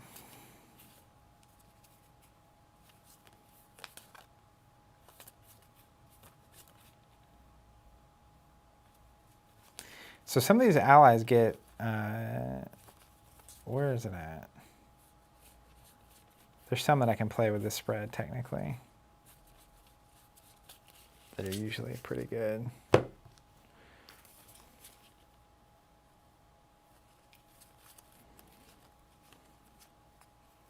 Blood Archer. The Blood Archer, yeah, it changed. So it's a ceremonial, a heart, and a basic. 3 attack, 3 life to recover. Place a wound token on this unit to deal a damage to a target unit. It's fine. Okay. So, definitely an Emperor Lion. And then I can have 2 Dread Wraiths out. That's unlikely, honestly, given that I have 3 dice. So it'd take me 2 turns. But a focus 2, you can remove an exhaustion token from a Dread Wraith. Only going to matter if you have 2 out. So I'm actually weirdly on 1 as well. There. Let's play all the good cards, right?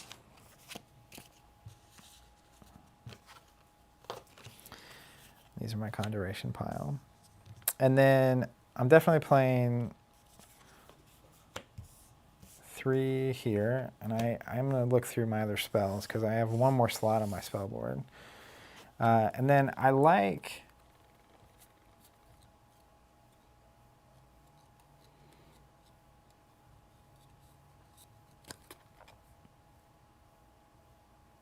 Enlightenment because of the resources that it's pulling. I don't know.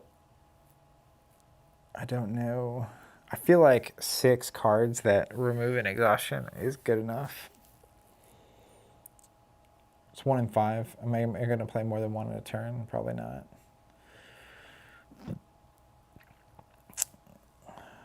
So I'm gonna leave Refresh and change Psyche out for now. And then I'm definitely playing the Holy Knight. It's one of my favorite cards. Definitely playing the Shield Mage. And Redirect.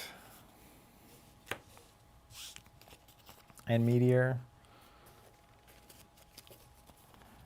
And Kneel.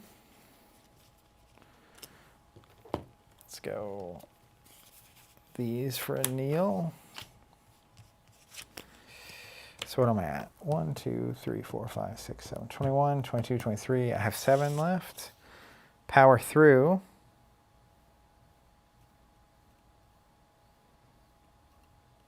I like power through a lot.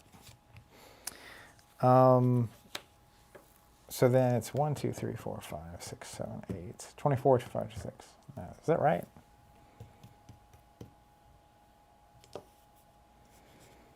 Four, 5, 6. I only have 4 spots left at that point. So let's go 1 power through.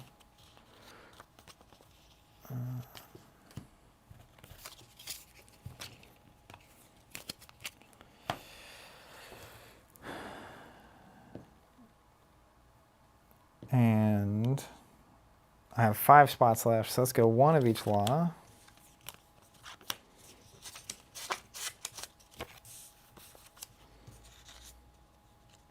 And I ultimately want 3 of the law.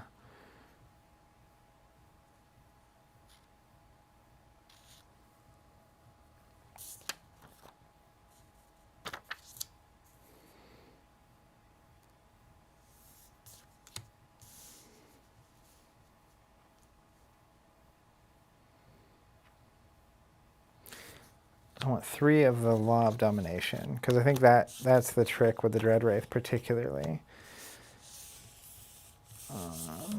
Let's see how many cards we're at.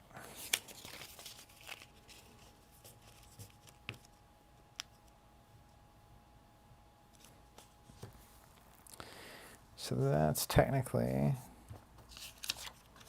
1, 2, 3, 4, 5, 6, 7, 8, 9, 10. Boom, we did it. All right, so my final deck for this, I'll just move this so you can see it. Oh, you know what? Actually, it's not final because I need another spell. What? Any spell recommendations, my friends? So I basically have 1 Summon Emperor Lion, 1 Dreadwraith, 1 Power Through, which is an alteration. But then Sword of Virtue and Enlightenment are the things that can ready stuff for me if I want. Meteor can also just clear the board, but Meteor is really good with the Dreadwraith. Then I have Kneel, which is exhaust the board. I have the ready stuff. So if I can lock the board down and I have cards that ready my units and they don't, that's going to be a great turn for me. Also, Shield Mage is going to protect me. I can attack with the Dreadwraith, take some damage, play a Shield Mage. They can't attack back unless they can deal with the Shield Mage first, which I think is great. Redirect, that's a clever way for me to get damage onto a Dreadwraith. Then I have 3 Law of Domination. So the idea here is that if I have a Dreadwraith out and I play a Lion, the Lion can come and make it where forcibly, right, making the Dreadwraith attack stuff.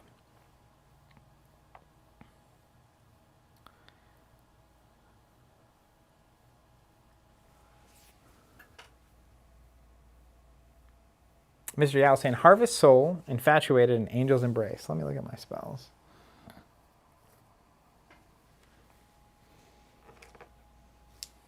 Harvest Soul looks like a signature card.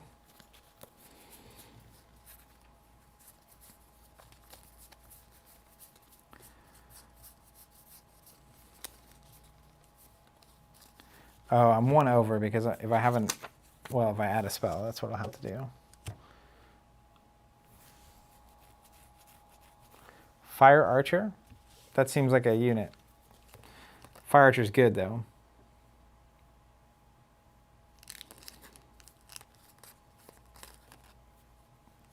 Frostbite, I don't have nature. Oh, Hypnotize. Hypnotize is the card. Let me find it. It's definitely Hypnotize, by the way.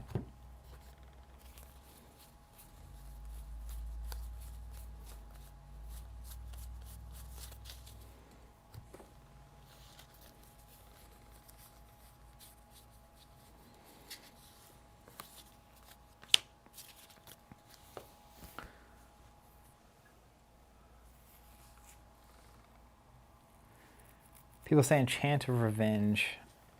Let me see. I think it's in my Brennan pile.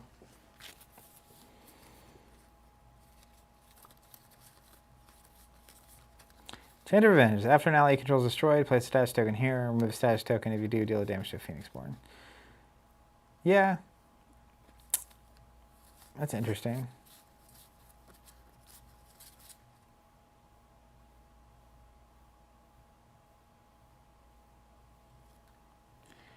Oh, this is... Resummon would be really good. I'm not playing Illusion, but if I could use that Lion over and over again to get whatever laws I wanted.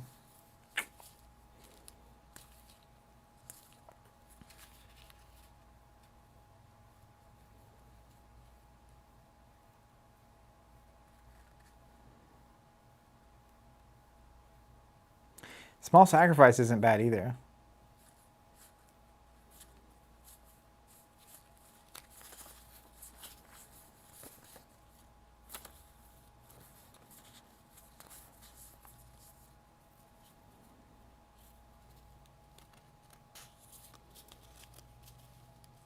Royal Charm. What's Royal Charm do?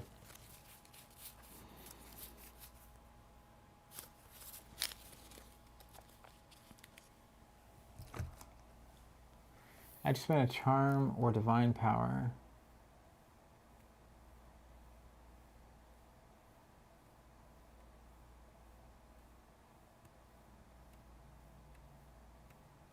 Yeah, that's pretty good. That's a good call. Let me see if I have that.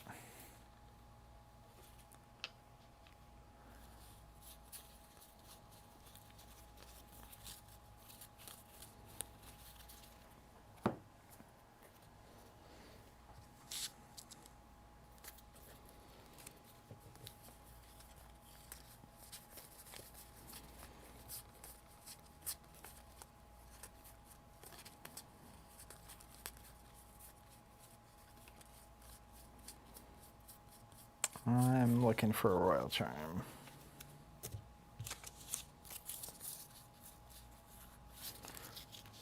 Huh.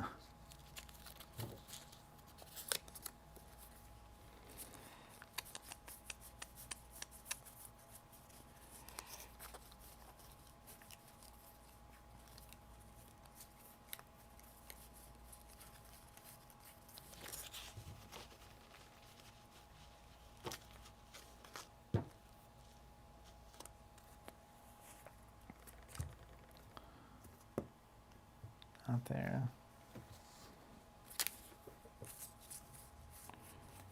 I don't know where Royal Charm went. Maybe it's in the deck box. We had a short stack of cards here. Aha. There's more cards.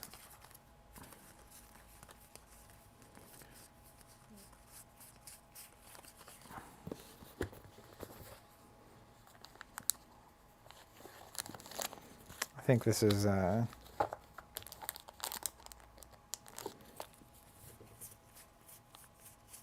those are Conjurations. Does Steven have it in his deck? Surely not.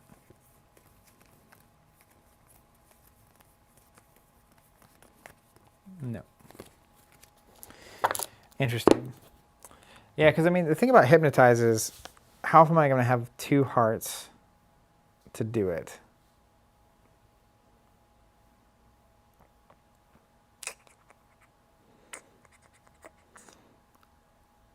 I think I'm going to go with Royal Charm. I like that a lot. I'm going to have to find it, though. All right, hey, that was my deck building session. I'm going to finish up these decks. Next Wednesday, when Steven is back, we're going to be playing some Ashes, hopefully with 4 brand new decks that are singing and doing their thing. It was changed if you have those in a different area. Maybe I do. I'll go through the stack real quick. Any thoughts or recommendations before I get out of here? Because I'll be finishing these decks at some point between now and next Wednesday. And it's really so cool. I feel like it's just such a deep game because of the number of cards that are out. And there it is. There's the old Royal Charm. And it got updated, right?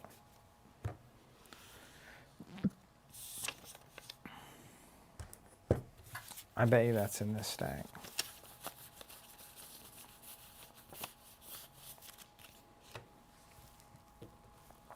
I do not know. But here it is. Great. All right, I'm going to get out of here. I've had a great time. Thank you all for being with me and giving me interactions. We made it through the Crokinole insanity. I'm going to switch back to full screen real quick. We're back. I mean, Ashes is doing its thing. I'm super excited. All the articles that are coming out, I feel like we're starting to see a ton of the cards that exist. And it's really cool to just like see it start coming together. I'm curious before I get out of here, are there any cards that you've been really happy and excited that they changed? And are there any that you're somewhat, like I think Victoria was one. A lot of people that really thought she was awesome because she was fantastic were surprised to see her kind of get notched down a bit. So I'm curious how you guys are liking it so far.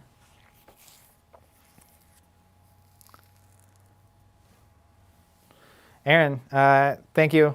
Thanks for being here. You're always great.